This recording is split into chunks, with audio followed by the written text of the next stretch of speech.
సార్లు అందరూ అనుకుంటారు. దుఃఖపడే విషయాల్లో రెండు రకాలు. ఈ లోకానుసారంగా దుఃఖపడటం వేరు, దైవానుసారంగా దుఃఖపడటం వేరు. ఈ దుఃఖపడే ధనులు అన్న విషయంలో దేవుడు లోకానుసారంగా మనకు మనం ఏ విధంగా ఉన్నాం, ఈ లోకాన్ని గురించి, ఇది లోకంలో మనం దేని కోసం దుఃఖపడుతూ ఉంటాం. కొన్నిసార్లు మనకి ఆస్తులు, బాధలు, ఆస్తులు ఇవన్నీ వీటి గురించి దుఃఖపడతాం. కానీ ఇక్కడ దైవ చిత్తానుసారంగా దేవుడి కోసం దుఃఖపడే వారిగా మనం ఉండాలి. అదే అంటున్నాడు. చూద్దాం చూడండి, లోకాసు వార్త 23వ అధ్యాయము. లోకాసు వార్త 23వ అధ్యాయం 27 వచ్చింది చదువుకుంటే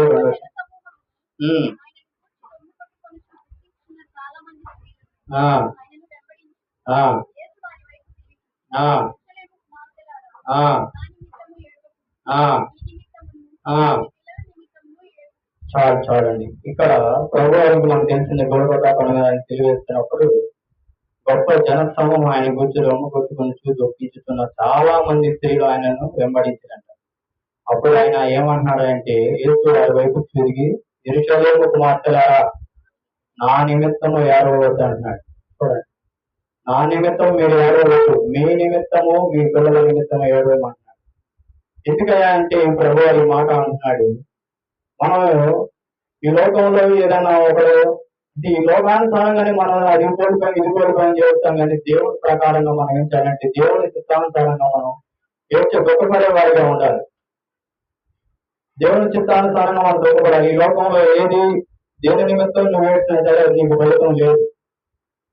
దైవ చిత్తానుసారంగా మనం ఏడవాలి. ఇక్కడ అదే ప్రభు అంత బాధపడుతున్నప్పటికీ కూడా ఏమంటున్నాడంటే, నా కోసం ఏడవద్దు, యెరూషలేము కుమార్తెలారా, మీ కొడుకును మీ పిల్లల కొడుకును నా నిమిత్తము ఏడవకుడి, మీ నిమిత్తమును మీ పిల్లల నిమిత్తము ఏడవమంటున్నాడు. చూడండి, మనం ఈ లోకంలో మనం నశించుకోకుండా మన కోసం మనం దుఃఖపడాలి.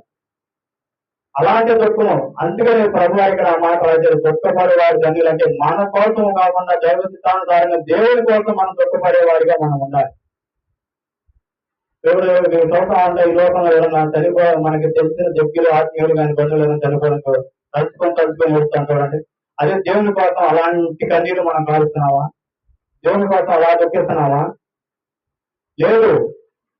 అందుకే ప్రభు అంటున్నారు ఇక్కడ, దుఃఖపడి వారి ధన్యులు. అంటే నా కోసం మీ నిమిత్తము, మీ కోసం మీరు ఏడవండి అమ్మా అంటున్నాడు.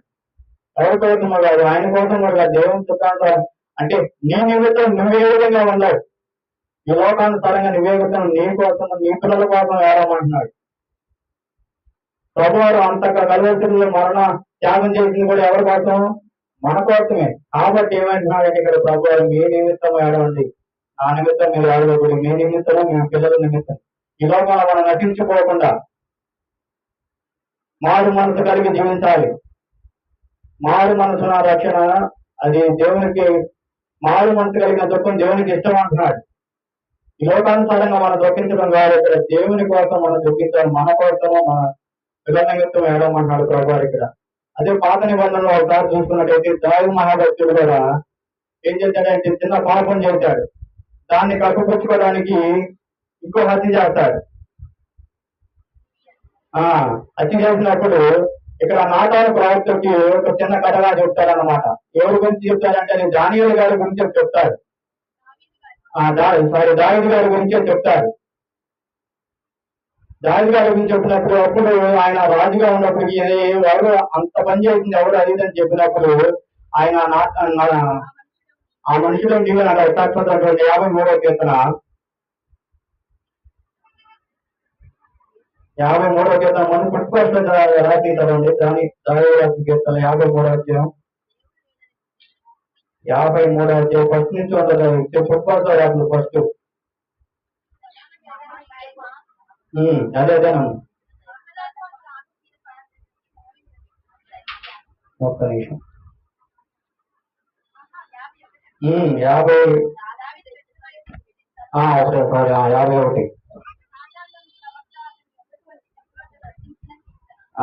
నాతాను ప్రవక్త వచ్చి చెప్తున్నాడు అనమాట. ఈ విధంగా నువ్వు ఆ మనుషుడు నీవేనని చెప్తాడు నాతాను ప్రవక్త అనమాట. అంటే ముందుగా ప్రవక్త వచ్చి చెప్పినప్పుడు ఆయన ఏమంటాడంటే, అంతటి వాడు ఎవడు నా రాజ్యంలో ఎవరున్నాడని చెప్తాడు. కానీ ఆ మనుషుడు నీవే అన్నప్పుడు అప్పుడు ఆయన ఏం చేస్తాడంటే అప్పుడు ఏడుస్తాడు. చూడండి, అదే 51:1 ఆ ఆ ఆ ఆ ఆ ఆ ఆ చాలు చాలండి. ఇక్కడ అప్పుడు ఏడుస్తున్నాడండి దాని ఆ మనుషులు నీవే అన్నప్పుడు నాతాను ఆ నాతాను ప్రవక్త చెప్పినప్పుడు అప్పుడు ఆ మనుషులు నీవని చెప్పినప్పుడు ఇక్కడ ప్రలాపిస్తున్నాడు అనమాట. దేవా, నీ కృప చొప్పున నన్ను కరుణింపుమయ్యా, నీ వాత్సల్య బహుళం చొప్పున నన్ను నా అతిక్రమం తుడిచివేయ ప్రభా, నేను చేసిన తప్పే ప్రభావం అప్పుడెప్పుడు దుఃఖపడుతున్నాడు. అలాంటి దుఃఖంలో మనకి ఇక్కడ దేవుడు అడుగుతున్నాడు. అక్కడ తర్వాత తను మారు మనసు పొందినప్పుడు దేవుడు దుఃఖించినప్పుడు గొప్పగా ఆశీర్వదించాడు దావీదు మహాభక్తుల్ని.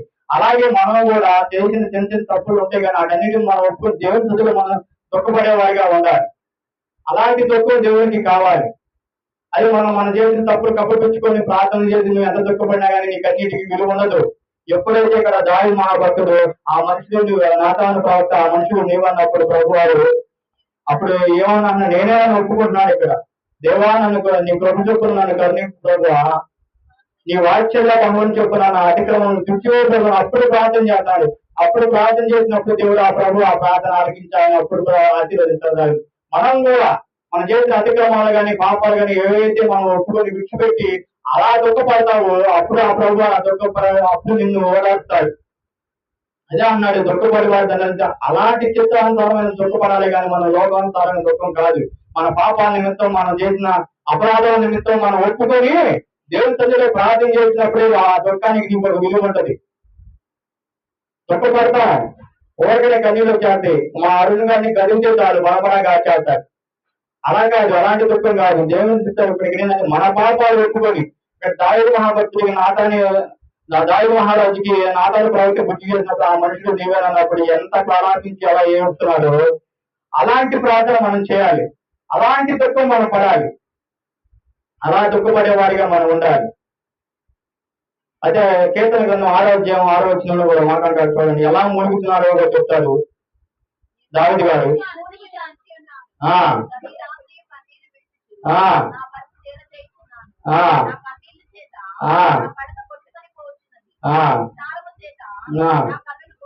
చాలండి.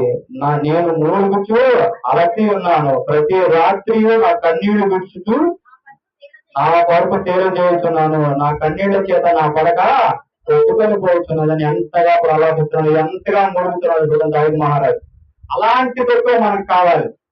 నేను చేసిన తప్పే ప్రభు అని చెప్పేసి ముడుగుతున్నాడు. ప్రతి రాత్రి కన్నీళ్లు విడుచుతూ ప్రార్థన చేస్తున్నాడు. ఆయన పరుపు ఇప్పుడు వర్షం వస్తేనే మనకి ఏదన్నా కానీ కొట్టుకుపోయే అంత ఇది ఉంటది. కానీ ఇక్కడ ఆయన దావీదు మహాభక్తుడు ఏమన్నాడు, కన్నీళ్లతో ఆయన పరుపు కొట్టుకుని అంతగా ప్రలాపిస్తున్నాడు. చూడండి, ఆ మనుషులు నీవేనన్నప్పుడు ఆయన ఎంతగా బాధపడుతున్నాడు, ఎంతగా ఆలోచిస్తున్నాడో దేవుని. అలాంటి దుఃఖం మనం కలిగి ఉండాలి.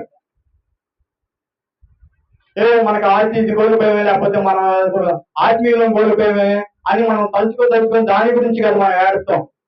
దావీదు మనం నేను చేసిన తప్పేరు ప్రభు అని చెప్పి ఎలా ప్రలాపిస్తున్నాడు, ఎలా కన్నీళ్ళు గురించి దేవునిలో దుఃఖిస్తున్నాడు. అలాంటి దుఃఖం మనకు రావాలి. ఎలా అంటే నేను మూలుగుచూ అలసి మూలుగుతున్నాడంట. ప్రతి రాత్రి కన్నీళ్లు గుచ్చుతున్నా నా పరుపు తేల చేస్తున్నావు. చూడండి ఎంతగా ప్రాణాయపడుతున్నాడు, ఎంతగా దుఃఖపడుతున్నాడు దావీదు మహాభక్తుడు. అలాంటి దుఃఖం మనం కలిగినప్పుడు దేవుడు మనం దుఃఖపడి వారు ధన్యులని అందుకే అంటున్నాడు. అలాంటి దుఃఖం మనం ధన్యులు అవుతాము. ఇక్కడ దావీదు మహారాజు ఆశీర్వాదంలో ధన్యుడు అయ్యాడు. అలాంటి దుఃఖం మనం కలిగి ఉండాలి. అదే చూద్దాం 2 కొరింథీయులకు రాసిన పత్రిక 2వ కొరింథీయులకు రాసిన పత్రిక 7వ అధ్యాయము 9వ వచనం 10వ వచనం చదువుకున్నాం.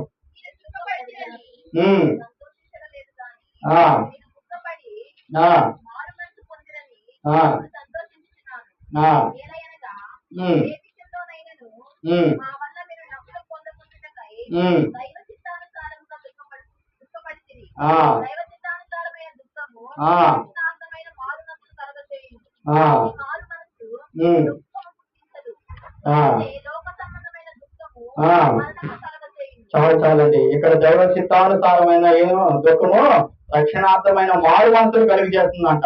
దేని చిత్తానుసారంగా మనం ఏడవాలి, దైవ చిత్తానుసారంగా మనం ఏడవాలి. రక్షణార్థమైనప్పుడు మారు మనసు మనకి కలుగుతుంది.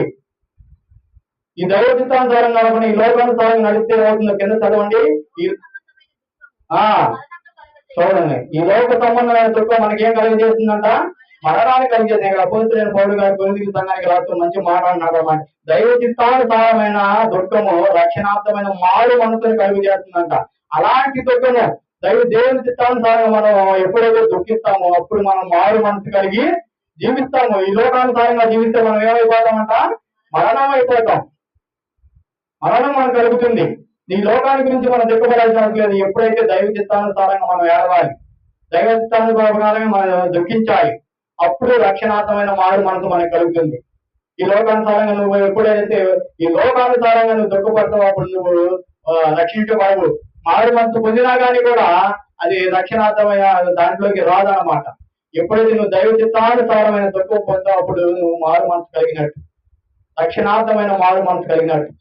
మారు మనసు తీసుకున్నాను, బాధ్యతను తీసుకున్నాను, నేను దేవుని సన్నిధికి వస్తున్నాను, నేను దేవుని సన్నిధిలో పాల్గొన్నాను, దేవుని సన్నిధిలో నేను బోధిస్తానంటే కాదు. ఇక్కడ దేవుని చిత్తానుసారంగా దైవ చిత్తానుసారంగా దుఃఖపడేవారిగా మనం ఉండాలి, ఈ లోకానుసారంగా కాదు. ఎప్పుడైతే మనం ఈ దైవ చిత్తానుసారంగా మనము దుఃఖపడతాం అప్పుడు మనం ధన్యులు. అదే అన్నాడు, దుఃఖపడేవాడు ధన్యులు. దేవుని కోసం మనం దుఃఖించేవారిగా, మన కోసం మన పిల్లల కోసం దైవ చిత్తానుసారంగా మనం జీవించేవారిగా దుఃఖపడేవారిగా ఉండాలన్నమాట. ఈ ఉదయకాల సమయంలో ప్రతి ఒక్కరు కూడా ఏంటంటే దేవుని కోసం దుఃఖపడాలి అంటే ఈ లోకానుసారంగా కాకుండా దేవుని చిత్తానుసారంగా దుఃఖపడేవారిగా. అలాంటి దుఃఖం ఏంటంటే మనకి మారు మనసును కలిగి చేస్తుంది. చూడగా నేను ఒక మాట మాట్లాడి ముగిస్తాను. ప్రకటన గ్రంథం చూద్దాం, చూడండి. ప్రకటనల గ్రంథము 21వ అధ్యాయం 4వ వచనంలో కూడా నేను టైం ప్రకారంగా ముగిస్తాను.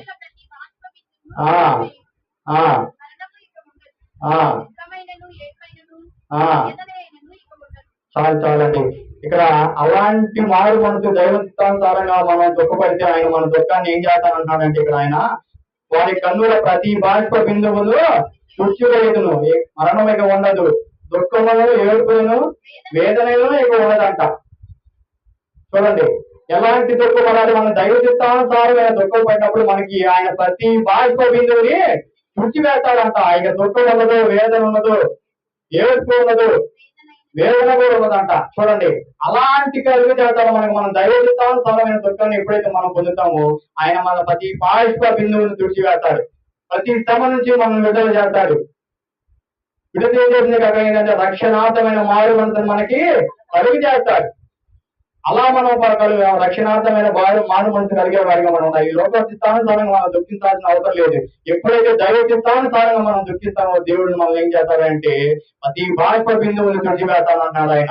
తుడిచివేసేది కాక ఏమంటున్నాడు ఆయన? ఇక మరణమే ఉన్నదంట, దుఃఖమును ఏడుపు వేదన ఇవన్నీ కూడా మనం ఉండవంట. చూడండి ఎంతగా దేవుడు మనం ఆచరిస్తాడు. దైవ చిత్తానుసారంగా ఎప్పుడైతే మనం దుఃఖపడతామో అప్పుడు మనం ఆచరించబడతాం. అంటే ఈ ఉదయకాల సమయంలో ప్రతి ఒక్కరు కూడా ఏంటంటే ఈ వాక్య ప్రకారం విన్న వాక్య ప్రకారం నేను దైవ చిత్తానుసారంగా దుఃఖపడుతున్నాను ప్రభావ, లోకానుసారంగా నేను దుఃఖపడుతున్నాను ప్రభావ, దైవ చిత్తానుసారంగా దుఃఖపడేవారిగా రక్షణార్థమైన మారు మనసు నాకు కలిగి చేయ ప్రభు అని చెప్పి ప్రతి ఒక్కరు ప్రార్థన చేసుకోవాలన్నమాట. ఈ యొక్క నా మాటలు ముగిస్తున్నాను. విన్న వాక్య ప్రకారంగా ఒకరు ప్రార్థన చేయండి. వందనాలు ప్రతి ఒక్కరు. అవును నా ప్రభు, ధన్యులని చదువుతున్నారు ప్రభు. అవును నాయన, ఉన్నాము నా ప్రభు. హెచ్చరించినప్పుడు ఆ మనుషుడు నేనే అని ప్రభు దేవుని సన్నిధిలో ఒప్పుకుంటున్నాడు ప్రభు. కన్నీళ్ళు విడిచి ప్రార్థన చేస్తున్నాను ఆయన, మూలుతున్నాడు నా ప్రభు. అవును నా ప్రభు, గ్రహించుకోలేట్లేదు నా ప్రభు. అయ్యా నా ప్రభు, ఏదో ఆత్మీయులు చనిపోతే ఎంత కుమిలి ఏడుస్తావు నా ప్రభు. కానీ నువ్వు మా కోసం పొందిన దెబ్బల చేత కానీ నా ప్రభు ఆ శిలువ త్యాగాన్ని గురించి కానీ మేము ఎప్పుడైనా దుఃఖిస్తున్నావు నా ప్రభు. అయ్యా అలా మేము దుఃఖించలేకపోతున్నావు నా ప్రభు. అవును నా తండ్రి, కలుగజేస్తున్నావు నా ప్రభు. రక్షణార్థమైన మారు మనసును మాకు కలిగి చేస్తుంది నా ప్రభు. అలాంటి మారు మనసు కలిగి మేము జీవిస్తాం నా ప్రభు. సహాయం దయచేయండి నా ప్రభు, సహాయం దయచేయమని ఆమె ఆమె అందరికీ వందనాలండి. మన మధ్యలో రెండవ వర్తమానంగా తెలుగు యశ్వంత్ గారు వచ్చి వర్తమానం అందిస్తారు. ఆ సమయాన్ని నేను సద్వినియోగపరుచుకున్నాను.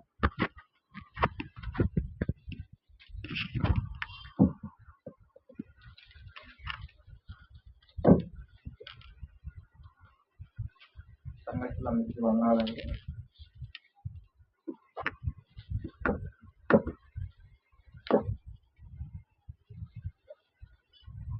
దుఃఖపడేవాడు ధన్యుడు అంట.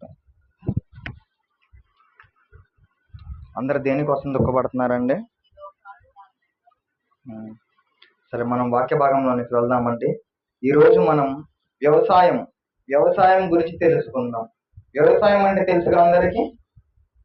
ఏంటి, మనం తాతయ్య గారు అన్నయ్య వాళ్ళు వేస్తూ ఉంటారు పంట. వ్యవసాయం అంటే ఈ లోకంలో రైతులు చేసేది భూమిని దున్ని విత్తనాలు వేసి అవి పంట వచ్చేదాకా వాటిని కాపాడుకుంటూ పంట వచ్చిన తర్వాత వాటిని అమ్మి ధనాన్ని కూర్చుకోవాలి, మళ్ళీ నెక్స్ట్ పంటకి సిద్ధపడాలి. బైబిల్లో కూడా ఒక వ్యవసాయకుడు గురించి చెప్పబడి ఉందండి, చూద్దాము. యోహాను సువార్త 15వ అధ్యాయం 1వ వచనము. నేను నిజమైన ద్రాక్షావళిని, నా తండ్రి వ్యవసాయకుడు. నేను నిజమైన ద్రాక్షావళిని, నా తండ్రి వ్యవసాయకుడు. ఎవరు చెప్తున్నారండి ఈ మాటలు? స్వయాన యేసు ప్రభు వారు చెప్తున్నారు. యేసు ప్రభు వారు అంట నిజమైన ద్రాక్షావళి అంట. ఆయన తండ్రి ఎవరంట? వ్యవసాయకుడు అంట. ఆయన తండ్రి అంటే ఎవరు? యోసేపు గారా? యెహోవా దేవుడు, తండ్రి దేవుడు. ఆయన అంటే ఎవరంట? వ్యవసాయకుడు అంట. వ్యవసాయకుడు అంటే ఇప్పుడు మనం వ్యవసాయం చేయాలంటే ఏం చేస్తాం? మొదటిగా భూమిని దున్నుతాం, విత్తనాలు వేస్తాం. నాకు తెలిసిన ప్రకారం చెప్తాను, మళ్ళీ పిన్ చెప్పాలని టైం అయిపోయింది. విత్తనాలు వేస్తాం, విత్తనాలు వేసి మొలకలు వచ్చేదాకా ఎదురు చూస్తాం. అది పంట బాగా మంచి పంట వచ్చిన తర్వాత కూడా భయమే మళ్ళీ, అవునా కాదా? విత్తనాలు వేసేటప్పుడు అసలు ఇవి నిజమైన విత్తనాలు నకిలీ విత్తనాలని భయపడతారు. విత్తనాలు వేసి మొలకొచ్చి మంచి పంట అయిన తర్వాత వర్షం నుంచి భయపడతారు, అవును కదా? లేదా ఏదైనా తెగులు, పురుగు కానీ లేదా ఇంకేదైనా తెగులు వచ్చిద్దని అదొక భయం. పంట అంతా చేతికి వచ్చిన తర్వాత మళ్ళీ దేనికి భయపడతారు? ఆ పంట సరైన ధరకు అమ్ముడుపోయిద్దా లేదనేది దానికి భయపడతారు. నిత్యం భయపడుతూనే ఉంటారు వ్యవసాయకులు. భయపడతానే వ్యవసాయం చేస్తారు. ఎంతో కష్టమైన పని అండి వ్యవసాయం కదా. ఏదో మనం ఈజీ అనుకుంటాం కానీ చాలా కష్టమైన పని. అటువంటి ఇక్కడ యెహోవా దేవుడు వ్యవసాయకుడు అంట. ఆయన ఏ విధంగా వ్యవసాయం చేస్తున్నాడో చూడండి. యెషయా గ్రంథము 5వ అధ్యాయం 1వ వచనం నుంచి చూద్దాము. నా ప్రియుని గురించి పాడేదను వినుడి, అతని ద్రాక్ష తోటను బట్టి నాకిష్టుడైన చదవండి.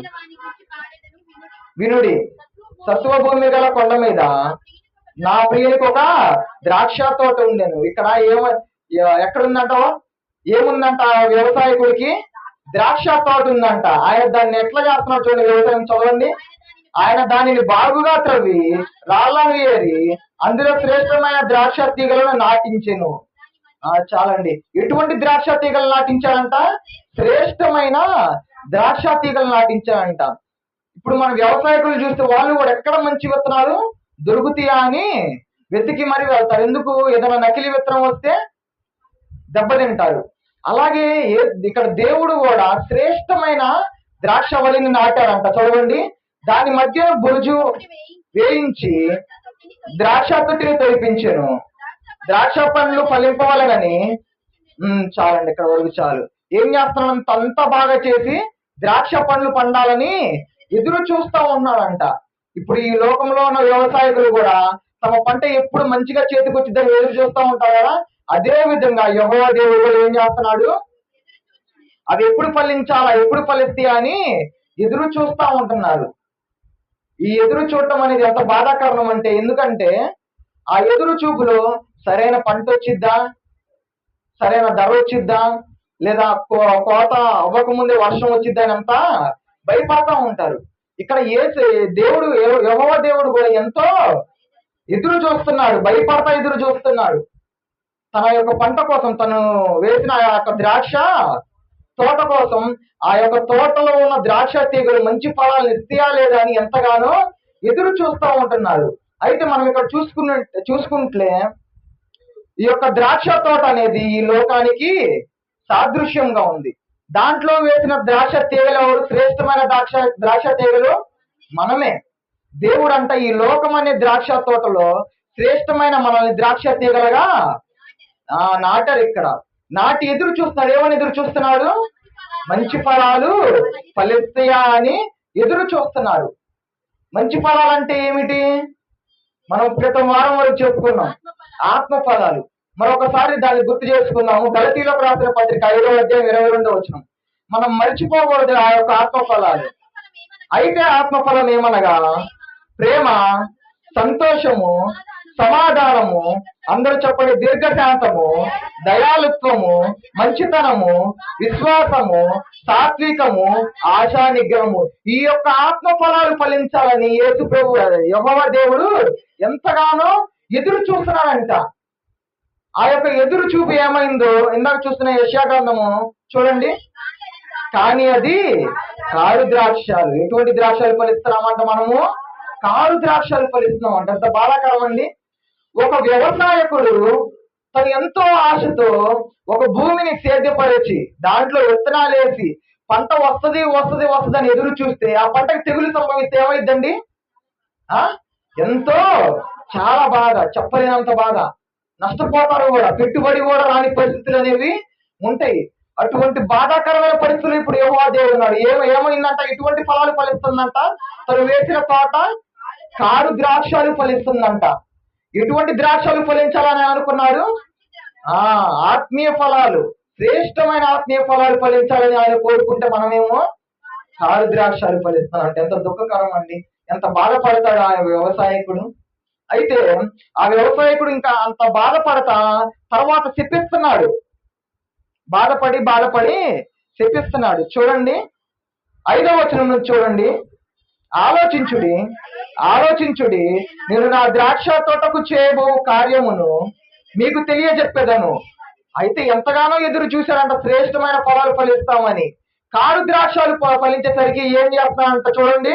నేను అది మేసివేయబడినట్లు దాని కంచెను కొట్టివేసేదను, అది త్రొక్కబడినట్లు దాని గోడను పడగొట్టి దాని పాడు చేసేదను, అది శుద్ధి చేయబడదు, పారతో తవ్వబడదు, దానిలో గచ్చ పొదలను బలిసి ఉండెను, దాని మీద వర్షింపవలదని మేఘములకు ఆజ్ఞ ఇస్తున్నాడంట. దేనికని ఇంత కఠినంగా యెహోవా దేవుడు చేస్తున్నాడు? మనల్ని ఏ విధంగా తను ఆ యొక్క మొక్కలు నాటాడు? ఎటువంటి మొక్కలు నాటాడు? ఎటువంటి ద్రాక్ష తీగలు నాటాడు? శ్రేష్టమైన ద్రాక్ష తీగలు నాటాడు. మనల్ని కూడా అదే విధంగా శ్రేష్టంగా ఈ యొక్క లోకంలో పుట్టించాడు. కానీ చివరికి మనం ఏం చేస్తున్నాం? కారు ద్రాక్షాలు కాస్తున్నాం. అందుకని దేవుడు ఏమన్నాడు? శపిస్తున్నాడు. అది మేసివేయబడినట్లు దాని కంచె కొట్టివేస్తానంటున్నాడు, అది త్రొక్కబడినట్లు దాని గోడను పడగొట్టి దాని పాడు చేసేదును, అది శుద్ధి చేయబడదు, పారతో త్రవ్వబడదు, చివరికి దాని మీద వర్షం కూడా పడదు. మనం కూడా ఇటువంటి కారు ద్రాక్షాలు ఫలిస్తే ఏమైందంటే దేవుడు మనకేవైతే ఇవ్వాలనుకున్నాడు, మనకేదైతే ఆశీర్వాదాలు ఇవ్వాలనుకుంటాం వాటన్నిటినీ ఆపేస్తాడు. కాబట్టి మనం ఏం చేయాలి? దేవుడు ఎదురు చూస్తున్నట్టుగా శ్రేష్టమైన ఫలాలని మనం ఫలించాలి. ఆత్మీయ ఫలాలని మనము ఫలించాలి. ఒకసారి చూసినట్లయితే లూకా సువార్త 13వ అధ్యాయం 6వ వచనంలో, మరియు ఆయన వారితో ఈ ఉపమానం చెప్పును. యేసు ప్రభు వారు ఒక ఉపమానం చెప్తున్నారంట. ఒక మనిషి ద్రాక్ష తోటలో అంజూరపు చెట్టు ఒకటి నాటబడి ఉండెను. అతడు దాని పండ్లు వెనక వచ్చినప్పుడు ఏమీ దొరకలేదు. గనుక అతడు, ఇదిగో 3 ఏండ్ల నుండి నేను ఈ అంజూరపు చెట్టును పండ్లు వెనక వచ్చిచున్నాను గాని ఏమీ దొరకలేదు. ఇక్కడ యేసు ప్రభు వారు ఒక ఉపమానం చెప్తున్నారంట.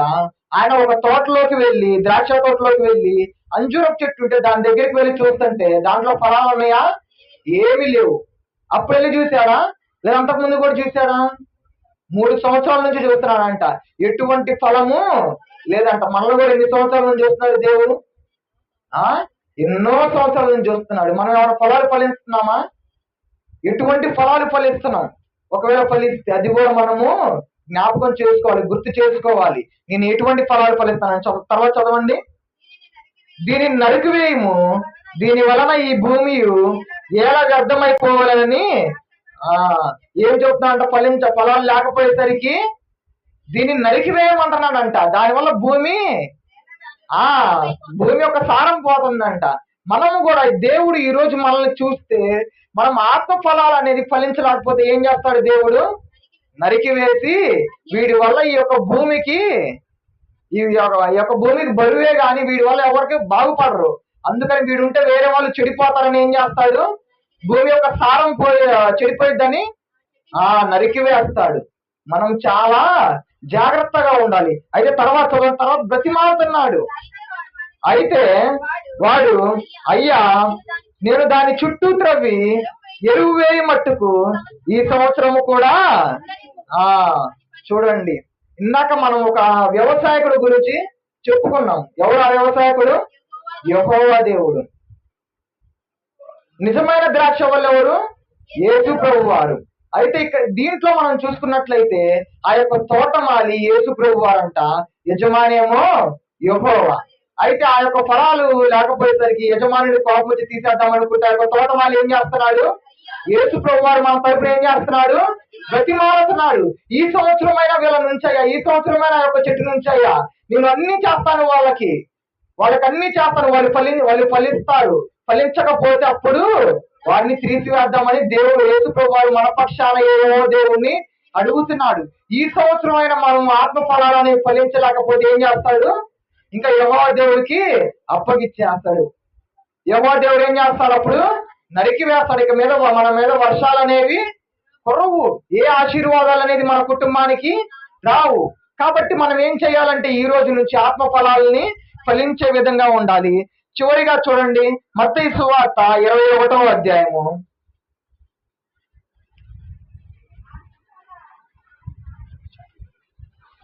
18వ వచనం. వెళ్ళుచుండగా ఆయన ఆకలి కొనెను.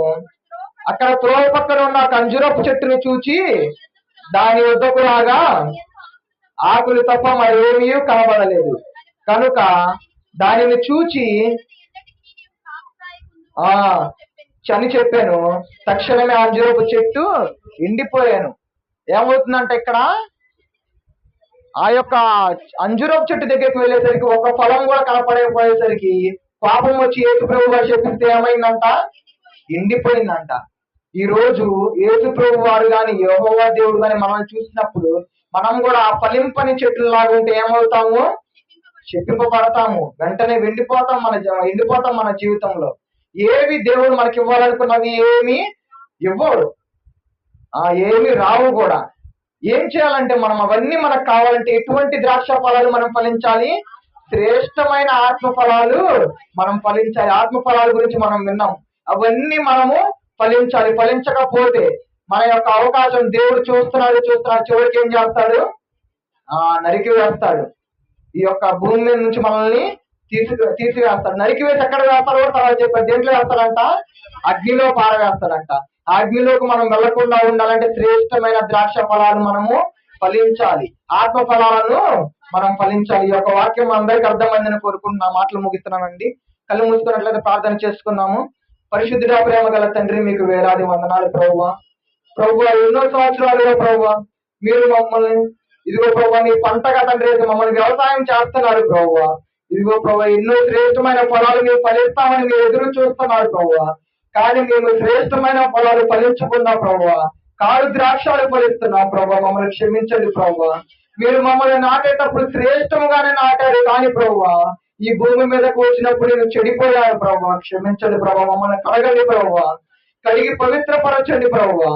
ఇకనైనా ప్రభువా మేము శ్రేష్టమైన ఆత్మ ఫలాలు ఫలించే బిడ్డలుగా మమ్మల్ని చేయమని ఈ యొక్క ప్రార్థన మీ పాదాలతో చేర్చుకోమని యేసుక్రీస్తు వారి పేరు అడిగి వేడుకొని ప్రార్థిస్తున్నాం తండ్రి. ఆమేన్.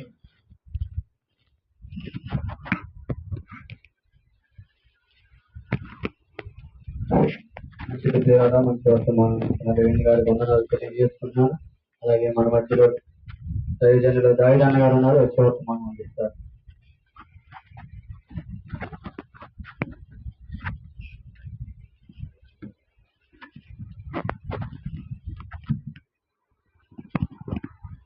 దేవుడి నామానికి మహిమ కలుగును గాక. ప్రియులారా, మంచి వర్తమానాలు వింటూ ఉన్నాం. మనం జాగ్రత్తగా మన జీవితాలను మార్చుకొని దేవుడి యొక్క వాక్యానుసారంగా మనం జీవిద్దాం.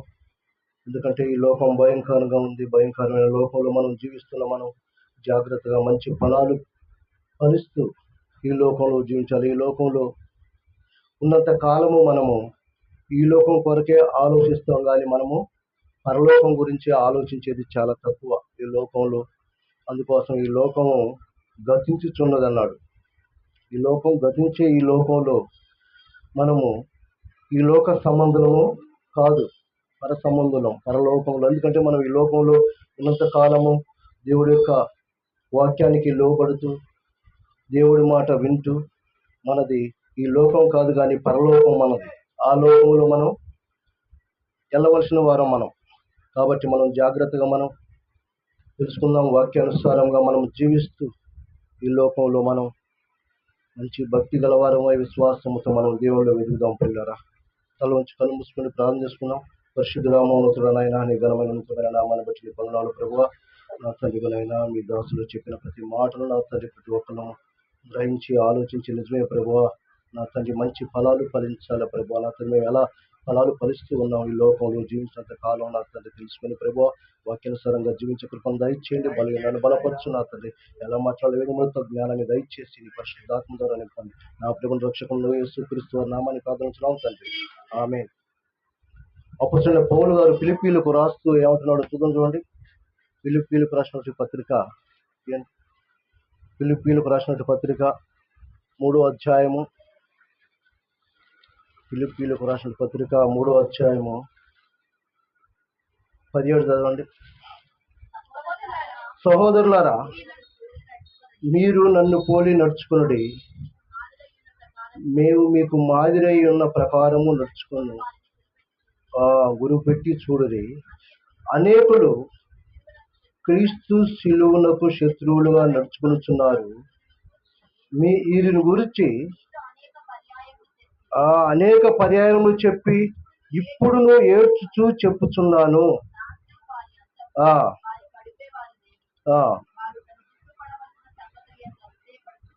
పడుచున్నారు, భూ సంబంధమైన వాటి అందే మనసుంచుచున్నారు. సారు ఏమంటున్నాడు? భూ సంబంధమైన వాటి అందే మనసుంచుచున్నారు. మనము అదే నేను చెప్పాను, మనము పర సంబంధమైన వారి, భూ సంబంధమైన వారికి, అది భూ సంబంధమైన వారిని కొంతకాలం వరకే. ఎందుకంటే దేవుడు మనల్ని మంచి చెడు మీ ముందు పెట్టాను. మీరు ఏది కోరుకుంటారు? మనం మంచిగా కోరుకుంటాం, అవునా కదా? అది కూడా యేసు ప్రభు వారు కూడా మన ముందు మంచి చెడు ఉంది. మరి ఏది కోరుకుంటావు? ఈ భూ సంబంధమైంది అదే నేను చెప్పాను. ఈ భూ సంబంధమైంది ఎప్పుడైనా మనం ఈ భూమిని విడిచిపెట్టి మనం పరలోకానికి వెళ్ళిపోవాలి. ఇది మనది కాదు. ఈ లోకము అశాశ్వతమైనది. కొంతకాలం మనం జీవిస్తూ ఉన్నాం. ఈ భూలోకంలో ఏ మనసు కలిగి ఉన్నావు నువ్వు? అందుకోసం ఇక్కడ అదే భూ సంబంధమైన వాటి మీదనే మనసు ఉంచుతున్నారు అంటున్నాడు. భూ సంబంధమైన వాటి మీద మనం మనసు ఉంచాలి. ఎందుకు ఉంచాలి? మనం బ్రతకాలి, జీవించాలి, మంచిగా ఉండాలి అనేది మనం ఎవరైనా కోరుకునేది అదే. అలా ఉంటూ మరి పర సంబంధమైన దాన్ని వెతుకుతూ ఉన్నావా నువ్వు? భూ సంబంధం మీద మనం తింటూ ఉన్నాము. మనకి అన్ని ఉన్నాయి, వస్త్రాలు, నివాస యోగ్యమైన ఇల్లులు అన్ని ఉన్నవి. కానీ పర సంబంధమైనది నువ్వు వెతుకుతున్నావా? భూ సంబంధమైనది వెతుకుతున్నావా? ఇక్కడ 2 విషయాలే. మనం పర సంబంధమైన వారి మనం, అందుకోసమే పర సంబంధమైన వాటి కోసమే మనము చూడాలి, పైకి వెళ్ళాలి. మనం ఎప్పుడైనా మనది ఈ లోకము కాదు కాబట్టి అదే అంటున్నాడు, భూ సంబంధమైన వాటి మీద మీరు మనసు ఉంచుతున్నారు, కానీ భూ సంబంధం వాటి మీద మీరు మనసు ఉంచకూడదు. ఎందుకంటే పర సంబంధమైన వాటిని మనం వెతికినప్పుడు భూ సంబంధమైనవి కూడా మీకు ఇవ్వబడతాయి అన్నాడు. మీరు మొదట నన్ను నా రాజ్యమును వెతికినలా మీకు ఏది కావాలో అది అడగండి అన్నాడు. అవునా? మొదట నన్ను వెతకండి, నన్ను నా రాజ్యం వెతకండి, మీకు ఏది కావాలో అని మీకు అనుగ్రహించబడుతూ ఉంది అని అన్నాడు. మనం ఏం చేస్తున్నాం అంటే, మీరు కాదులే నాయన నేనే ఎత్తుకుంటానని మనం ఏం చేస్తున్నాం? నేను ఎలా బ్రతకాలి, ఎలా జీవించాలి, ఏ విధంగా నడవాలి, ఏ విధంగా నేను ఈ లోకంలో అనే వైపే చూస్తున్నామే తప్ప పర సంబంధమైనటువంటి. అందుకోసమే మనకి కంటికి కనబడేవి చాలా ఉన్నాయి, మనకు అర్థం కావట్లా. కంటికి కనబడని ఉన్నవి కానీ వాటి గురించి మనం ఆలోచించలేదు, కానీ మనకు కనపడే ఆలోచిస్తాం. ఇప్పుడు ఆత్మ ఎక్కడుంది? గాలి ఉంది. గాలి ఎక్కడుంది? అగపడుతుందా? వాళ్తుంది. ఎక్కడి నుంచి వస్తుంది? ఎలా వస్తుంది? ఏ విధంగా వస్తుంది? పట్టుకోగలుగుతాం మనం? ఆత్మ అది. ఆత్మ అందుకోసమే ఆత్మను మనం పట్టుకోలేము, ఆత్మను మనం చూడలేము. ఎందుకంటే మనోనేత్రాలు తెరవబడినప్పుడే ఆత్మ సంబంధమైనటువంటి అర్థం అవుతాయి. దేవుడి యొక్క జ్ఞానం మనకి అర్థం కావాలంటే మన మనోనేత్రాలు వెలిగించబడాలంటే తెలుస్తూ ఉంటుంది మనకి. నేను ఎలా నడుస్తున్నాను, ఎలా జీవిస్తున్నాను, పరిశుద్ధాత్మ దేవుడు మనకి అలాంటి ప్రేరేపణ దయచేస్తాడు, అలాంటి జ్ఞానాన్ని ఇస్తాడు. కాబట్టి మనం పరసంబంధమైన వాటి వైపు మనం చూడాలి. ఈ లోక సంబంధమైనవి మనం కాదు. ఈ లోకం అశాశ్వతమైనది అని దేవుడి లేఖనాలు హెచ్చరిస్తూ ఉన్నాయి. కాబట్టి అదే కొలస్సీలకు రాసిన పత్రిక కూడా చూడండి. కొలస్సీలకు రాసిన పత్రిక 3వ అధ్యాయము, కొలస్సీలకు రాసిన పత్రిక 3వ అధ్యాయం 2వ వచనం ఏమంటున్నాడు? పై ఉన్న వాటి మీదనే గాని భూ సంబంధించిన వాటి మీదను మనసు పెట్టకొనకుడి. ఏలయనగా మీరు మురిసిపోయితిరి, మీ జీవము క్రీస్తుతో కూడా దేవుని యందు దాచబడి ఉన్నది. మనము జీవమై ఉన్నాము. క్రీస్తు ప్రత్యక్షమైనప్పుడు మీరును ఆయనతో కూడా మహిమయందు ప్రత్యక్షింపబడుదురు. ఏమంటున్నాడు? పైనున్న వాటి మీదనే గాని భూ సంబంధమైన వాటి మీద మనసు పెట్టకుడి. భూ సంబంధమైన మీద వాటి మీద మనము మనసు పెట్టకూడదు అంటూ 5లో ఏమంటున్నాడు ఒకసారి చూడండి. అందులో 5, కావున భూమి మీద ఉన్న మీ అవయవములను అనగా అపవిత్రతను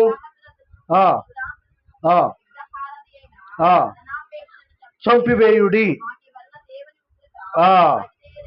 మీ మీదికి వచ్చును అంటున్నాడు. ఏమంటున్నాడు? మీరు ఈ భూమి మీద ఉన్న మీ అవయవములు అనగా మనకిచ్చిన ఈ యొక్క దేహాన్ని, ఈ శరీరాన్ని ఏమంటున్నాడు? జారత్వము, అపవిత్రత, కామత్వ, దురాశ, విగ్రహారాధన దాని చంపివేయుడి. వీటన్నిటిని మనం చంపివేసే వారిగా ఉండాలి. ఇవన్నీ మన హృదయంలో ఉండకూడదు, మన తలంపులు ఉండకూడదు. ఇందాక మంచి ఫలాలు మన హృదయంలో ఫలించే వారిగా ఉండాలి. ఇవి మన హృదయంలో ఫలించకుండా మనం జాగ్రత్త పడాలి అని దేవుడి లేఖనాలు హెచ్చరిస్తూ ఉన్నాయి. కాబట్టి మనం జాగ్రత్తగా మనం ఆలోచించాలి. అందుకోసం వీటిని మనం చంపివేయాలి. చంపివేసే వారికి ఉన్నావా? ఈ భూలో ఒక విధంగా తండ్రి నీవే నాకున్నావు. ఎందుకంటే మనము ఆయనతో సిలువ వేయబడిన, సిలువ అంటే ఆయన రక్తంలో కడగబడి ఉన్నాం. అవునా? కడగబడి నీవు నేను మనం కూడా సిలువ. కాబట్టి దేవుడిలో పరసంబంధమైన వాటిని మనం వెతుకుతూ ఉండాలి.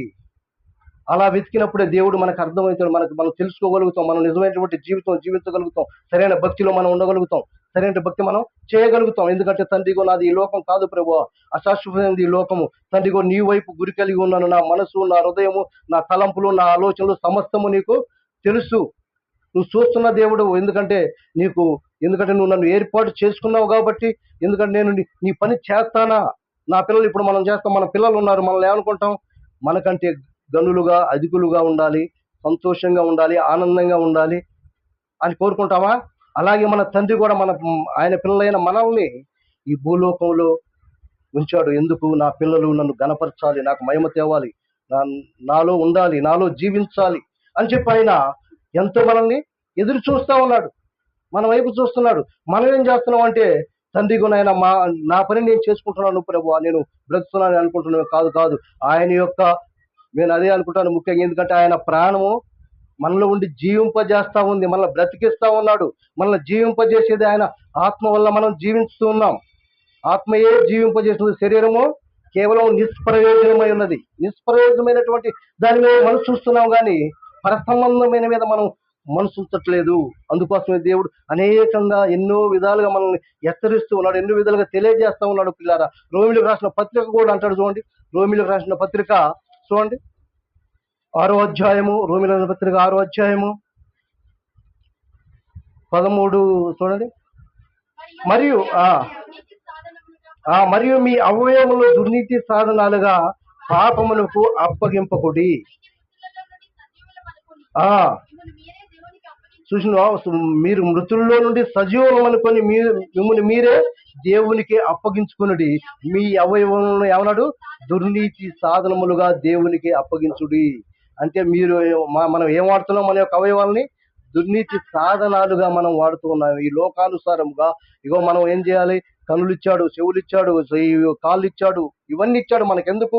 దేవుడి పనికై వాడబడాలి. మనం కష్టపడాలనే కాదు, కష్టపడాలి, పని చేసుకోవాలి, దేవుడి కొరకై వాడబడాలి. మనం దేనికి వాడుతున్నాం? దుర్నీతి సందలంటే ఏంది? ఈ లోకంలో మనం ఇందాక చదువుకున్నావా?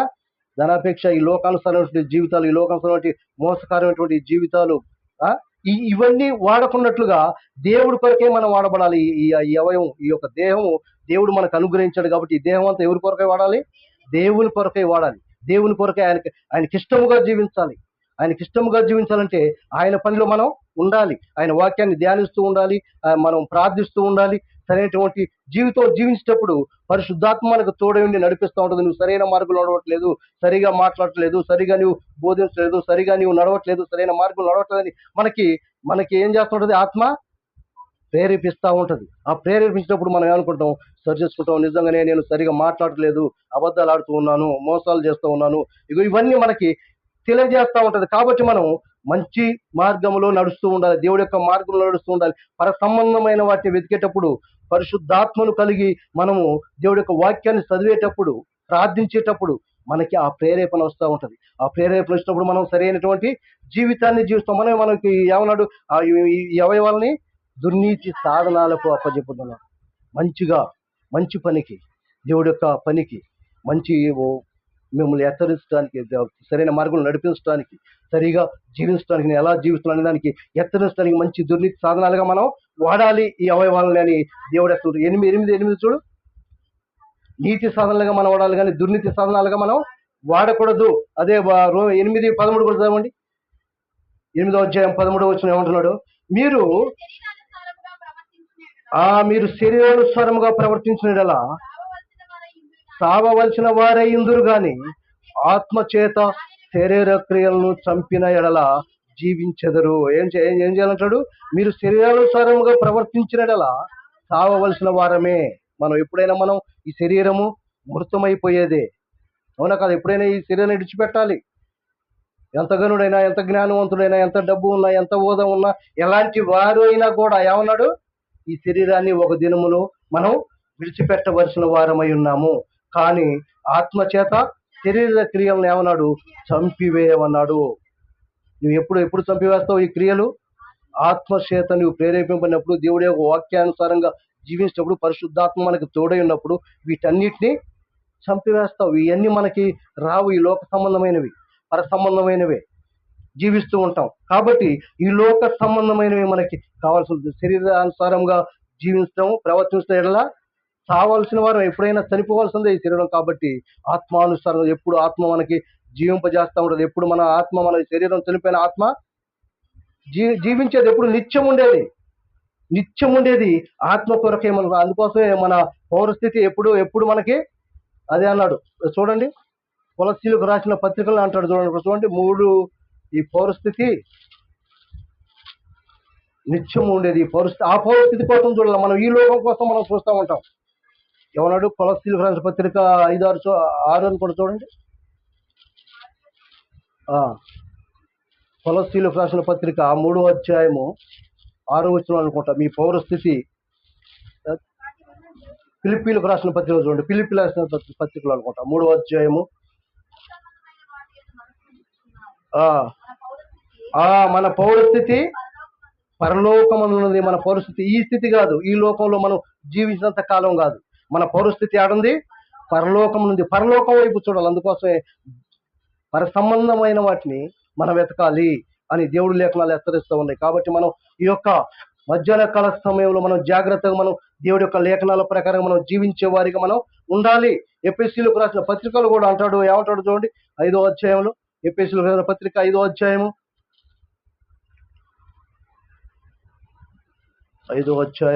3వ వచనం చూడండి.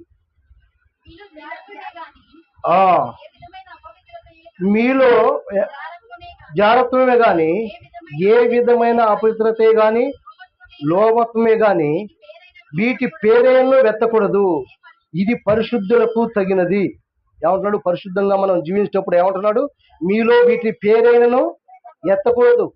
ఎందుకంటే పరిశుద్ధులకు తగినట్లుగా మనం, అందుకోసం పరిశుద్ధాత్మను కలిగి ఉన్న నీవు నేను, దేవుని కలిగి ఉన్న నీవు నేను జాగ్రత్తగా మనము జీవించే వారిగా ఉండాలి. ఈ లోకంలో ఈ లోకానుసారంగా ఈ లోకము గతించుతున్నది కదా, ఈ లోకానుసారంగా మనం జీవించకూడదు. పర సంబంధమైన వాటిని మనం వెతుకుతూ ఉండాలి. అలాగే మన నోటి నుంచి ఏవి రాకూడదు, ఇవి ఎత్తనేయకూడదు. జారత్వము, అపవిత్రత, ఇవన్నీ మన నోటి నుంచే పలకూడదంట. అలాంటివి మనకి రాకూడదు. రాకుండా ఉండాలంటే మనం ఎప్పుడు మన హృదయంలో పరిశుద్ధాత్మ మనం కలిగి ఉండాలి. పరిశుద్ధాత్మను కలిగి ఉంటే దేవుణ్ణి మనం ధరించుకోవాలి. ఆయన్ని ధరించుకున్నప్పుడే మనం జీవించగలుగుతాం. ఆయన్ని మన హృదయంలో ఉన్నట్లయితే మనకి ఎటువంటి తలంపు, ఎటువంటి చెడు మనకి ఆవరించుకుంటుంది. అదే 4వ అధ్యాయంలో చూడండి, ఎఫెసీయుల పత్రిక 4వ అధ్యాయంలో ఏమంటున్నాడు చూడండి. 4వ అధ్యాయము 20 చూడండి. అయితే ఆయనలో సత్యము ఉన్నది ఉన్నట్టుగానే ఆయన యందు ఉపదేశింపబడిన వారైన ఎడల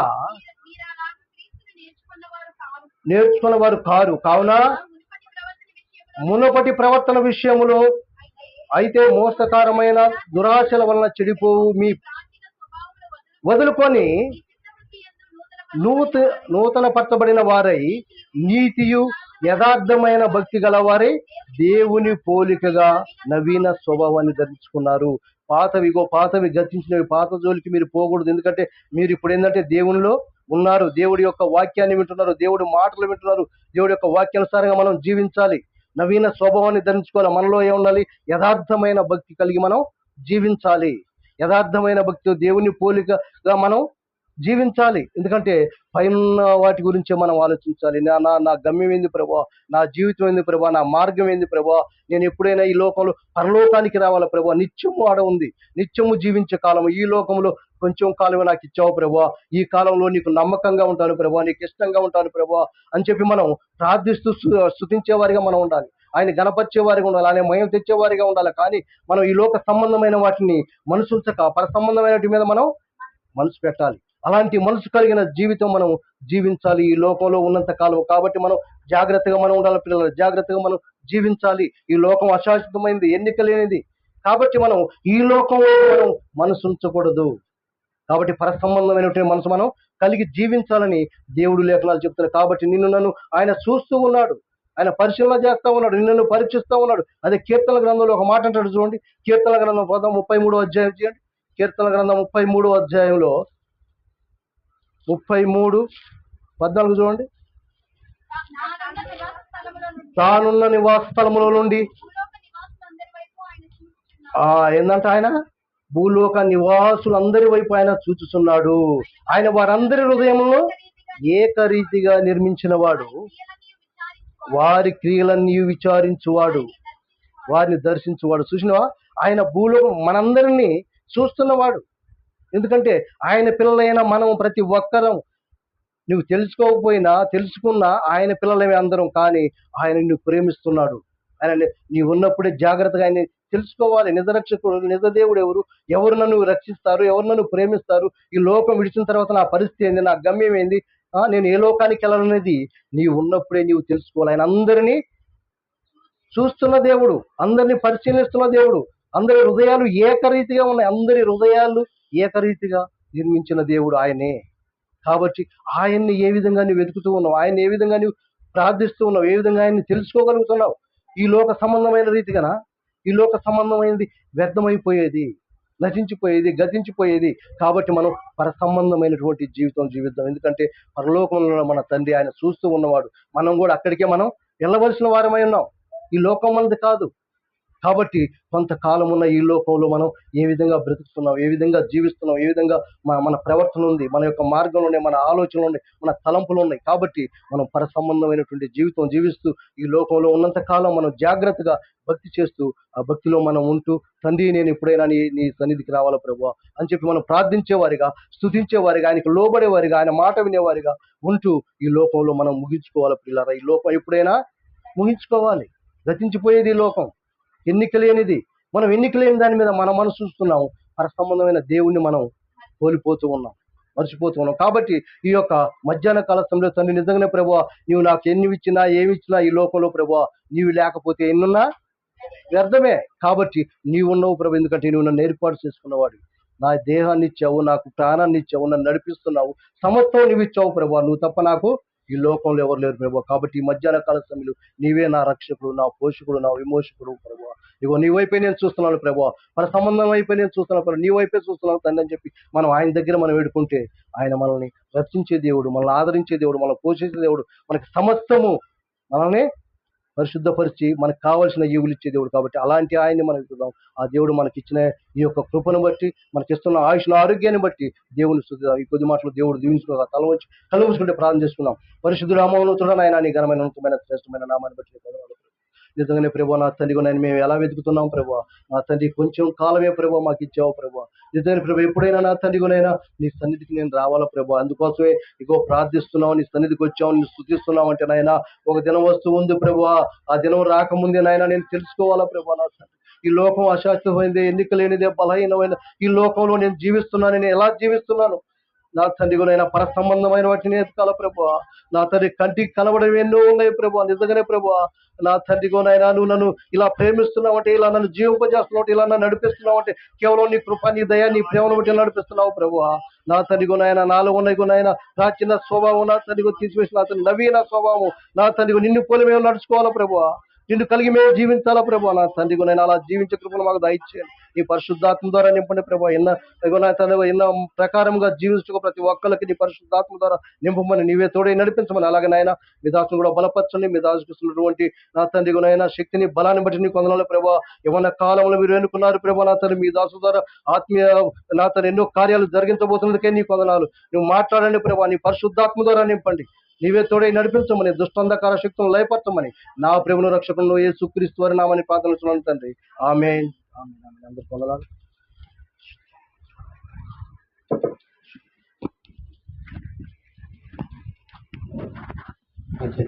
మంచి వర్తమానం తెలియజేస్తున్నాను. ఏ వర్తమానం ఏటి గురించి మనం ఎప్పుడు భూ సంబంధమైన వాటి గురించి ఆలోచిస్తాం, కానీ పైన పర సంబంధమైన వాటి గురించి మనం ఎప్పుడు ఆలోచించాం.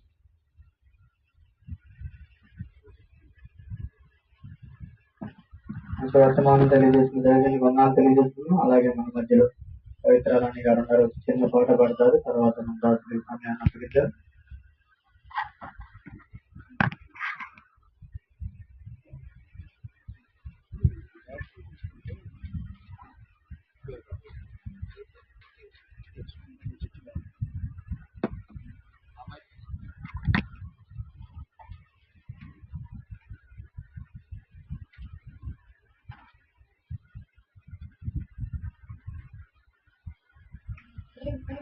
వలన నేను నశించిపోలేదు, నీ ప్రేమ ఎన్నడూ నన్ను విడువలేదు.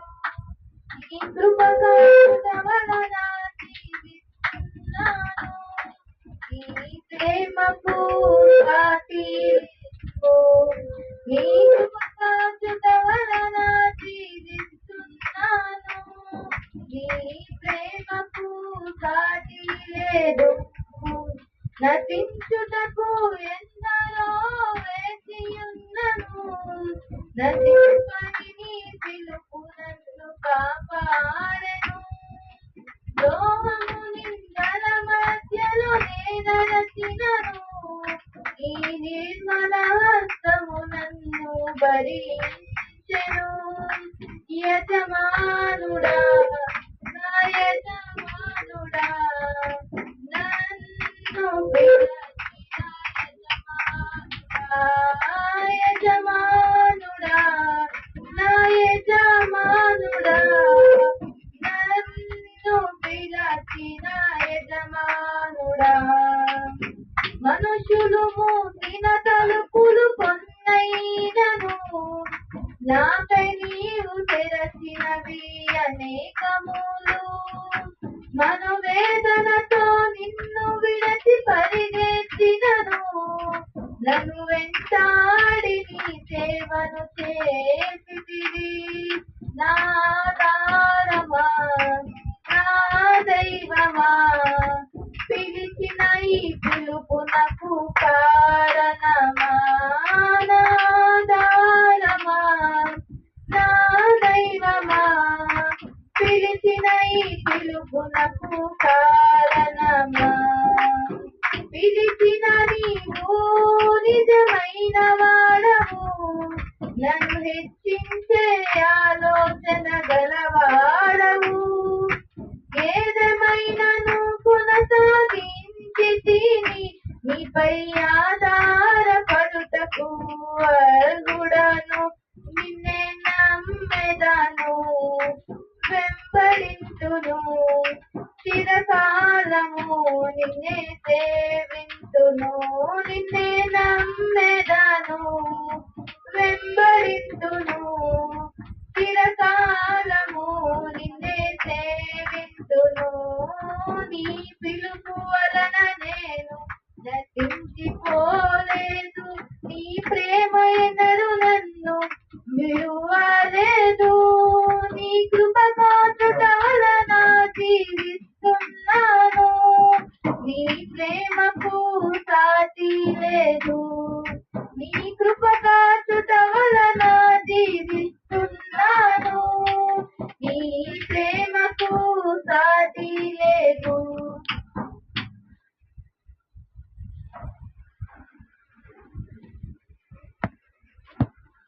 దేవుని నామానికి మహిమ కలుగును గాక.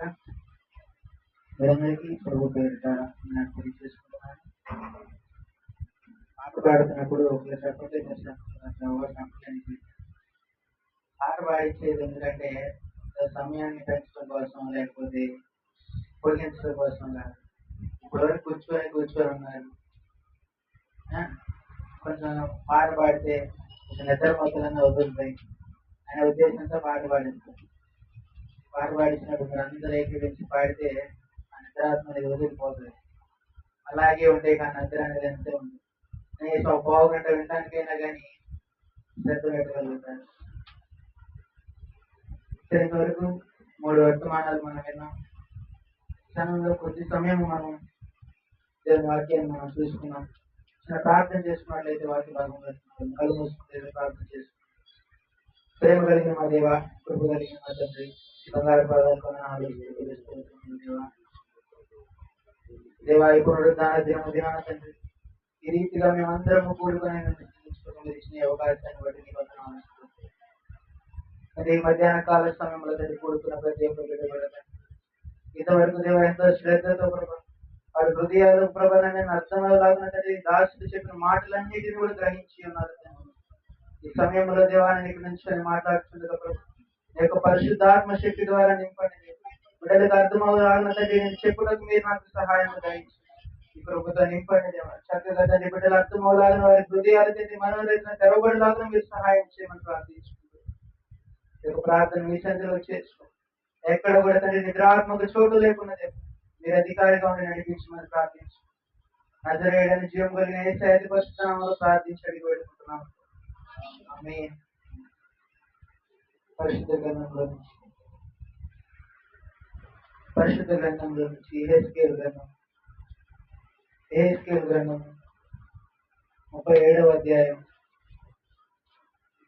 యెహెజ్కేలు గ్రంథం 37వ అధ్యాయం మొదటి వచనం 719వ పేజీ చదవండి. యెహోవా హస్తము నా మీదకి వచ్చెను, నేను ఆత్మవశుడనై ఉండగా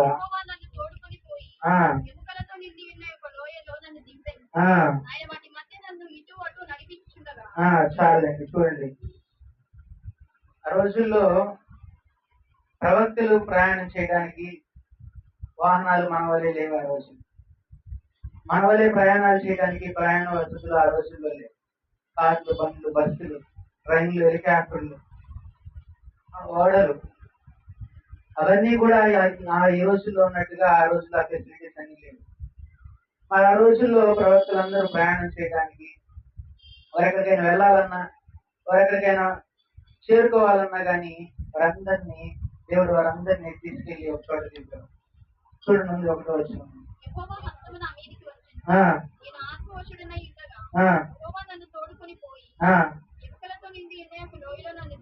దింపారు. చూడండి, అక్కడ యెహెజ్కేలు ప్రవక్త ఎక్కడ దింపాడంట? దేని మీద వెళ్ళాడంట? యెహెజ్కేలు ప్రవక్త విమానంలో వెళ్ళాడా? ఆత్మవశుడై తీసుకొని వెళ్ళి ఆ లోయలో దింపాడంట. అక్కడ ఎక్కడికి వెళ్ళాలన్నా కానీ ఈ రోజుల్లో ఉన్నట్టుగా ప్రయాణ వసతులు ఆ రోజుల్లో లేవు కనుక ఎక్కడికి వెళ్ళాలన్నా ఆయనే తీసుకెళ్లి దేవుడే తీసుకెళ్లి దింపుతా ఉండేటువంటి వాడు. మరి ఈ రోజుల్లో కూడా మనకు కూడా అదే వసతి ఉంటే చాలా బాగుండేది కదా. అదే వసతులు ఈ రోజుల్లో కూడా మనకుంటే ఛార్జీలన్నీ కలిసి వస్తాయి కదా. ఇక్కడి నుంచి కోడూరు రావడానికి ఫ్రీగా వచ్చేది, కోడూరు నుంచి మేకలు రావడానికి ఫ్రీగా వచ్చేది. ఫ్రీగా వస్తుంది కదా, ఇంకా ఆదివారం చర్చి కూడా కూర్చున్నారు. ఈరోజు సెలవు కదా, చుట్టాలందరూ ఇంటికాడ ఉంటారు, ఊరికి వెళ్ళిపోతాం. ఎందుకు ఫ్రీయేగా. అమృత పని మాత్రం చేయబాకండి. ఆగస్టు 15 నుంచి ఫ్రీ బస్ అంటున్నారు. సెలవు కదా అని చెప్పి లేనిపోయింది టూర్లు ప్లాన్ చేసుకోబాకండి. ఆదివారం టూర్ ఏది మంది ఇక్కడికి రావడమే ఒక టూర్ మంది. ఆదివారం దయచేసి ప్లాన్లు పెట్టుకోవద్దు. ఫ్రీగా వస్తుంది కదా అని చెప్పి తిరగడానికి ప్రయత్నం చేయొద్దు. ఆదివారం వచ్చిందంటే అది పునరుద్ధాన దినము. ఆ దినాన్ని మనం ఎవరితో గడపాలి? దేవునితోనే గడపాలి. మరి ఆ రోజుల్లో అక్కడ వారికి ప్రయాణాలు చేయడానికి వసతులు మనకు వాళ్ళే లేవు. దేవుడే వారిని స్వయంగా తీసుకొని వెళ్ళి వారిని అక్కడ దింపేవారు. మనం కూడా అట్లా తీసుకెళ్లి పడేస్తే ఎంత బాగుండు. పడేటువంటి మళ్ళా తీసుకెళ్ళి అక్కడ పడేస్తే పడే బాగా చిన్నగా పడే మాకు మళ్ళీ దెబ్బలు తగులుతాయి అనుకుంటాను అంటా ఉంటారు కదా. అతను నన్ను తీసుకెళ్ళి అక్కడ పడేసిరా అయ్యా, మనకు అతను బస్ స్టాండ్ లో పడేసిరాయ్యా, అవునా? పడేస్తే దెబ్బలు తగులుతాయి అని చిన్నగా పడేయమని చెప్పడానికి కూడా లేదు. ఆయన పడేయట్లేదు. ఏమని చెప్తున్నారు? ఏం చేశాడంట? లోయలో దించాడంట. వెళ్ళి లోయలో దింపాడు. తల్లి కంటే కూడా బహు జాగ్రత్తగా మనల్ని చూసుకునేటువంటి వాడు ఉన్నాడు మనకు. తండ్రి కంటే కూడా బహు ప్రేమగా మనల్ని ప్రేమించేటువంటి వాడు మనకున్నాడు. మనం ఎవరంట? దేవుడు ఉన్నాడు. మనం దేనికైనా కానీ ఎవరికైనా కానీ ఎవరు ప్రేమించలేనంత రీతిగా ఆయన ప్రేమించగలిగినటువంటి వాడు మనకున్నాడు. ఎవరైనా యేసు ప్రభువు. ఒక ఆమె అనిందంట, మా ఆయన అనిందంట, తండ్రి కంటే నన్ను ప్రేమించే వాళ్ళు ఎవరైనా ఉన్నారా? ఎవరు చెప్పంటే మా ఆయన అనిందంట. ఏంది అన్నయ్య చూస్తున్నారు మీరు? ఎవరైనా ఉన్నారా అని అడిగితే మా ఆయన అని చెప్పిందంట. తల్లిదండ్రులైనా భార్య భర్తలైనా కొంచెం చిన్న గొడవ వచ్చిందంటే గొడవలు అవుతాయి, విభేదాలు వస్తాయి, చిన్న చిన్న విషయాలు. కానీ దేవుని దగ్గర చిన్న చిన్న విషయాల్లో కూడా దేవుడు మన పైన కోపడు. ఎన్నడూ కూడా ఆయన ప్రేమ మన పట్ల తగ్గదు. భార్య భర్తల విషయంలో భార్య భర్తలైనా ఏదో ఒక విషయంలో చిన్న చిన్నగా కొట్టుకొని గొడవలు ఆడుకోవచ్చు. తల్లిదండ్రులైనా కానీ ఏదో ఒకటి వారికి నచ్చని మనం ప్రవర్తించిన, నచ్చని మనం చేసినప్పుడు వారు మన పైన కోపగించుకోవచ్చు. బంధుమిత్రులైనా కానీ ఏదైనా మనం వారికి వ్యతిరేకంగా మనం జీవించున్నప్పుడు వారు మనల్ని కోపగించుకోవచ్చు. కానీ దేవుడు మాత్రం మనల్ని ఎన్నడూ కోపగించుకున్నాడు.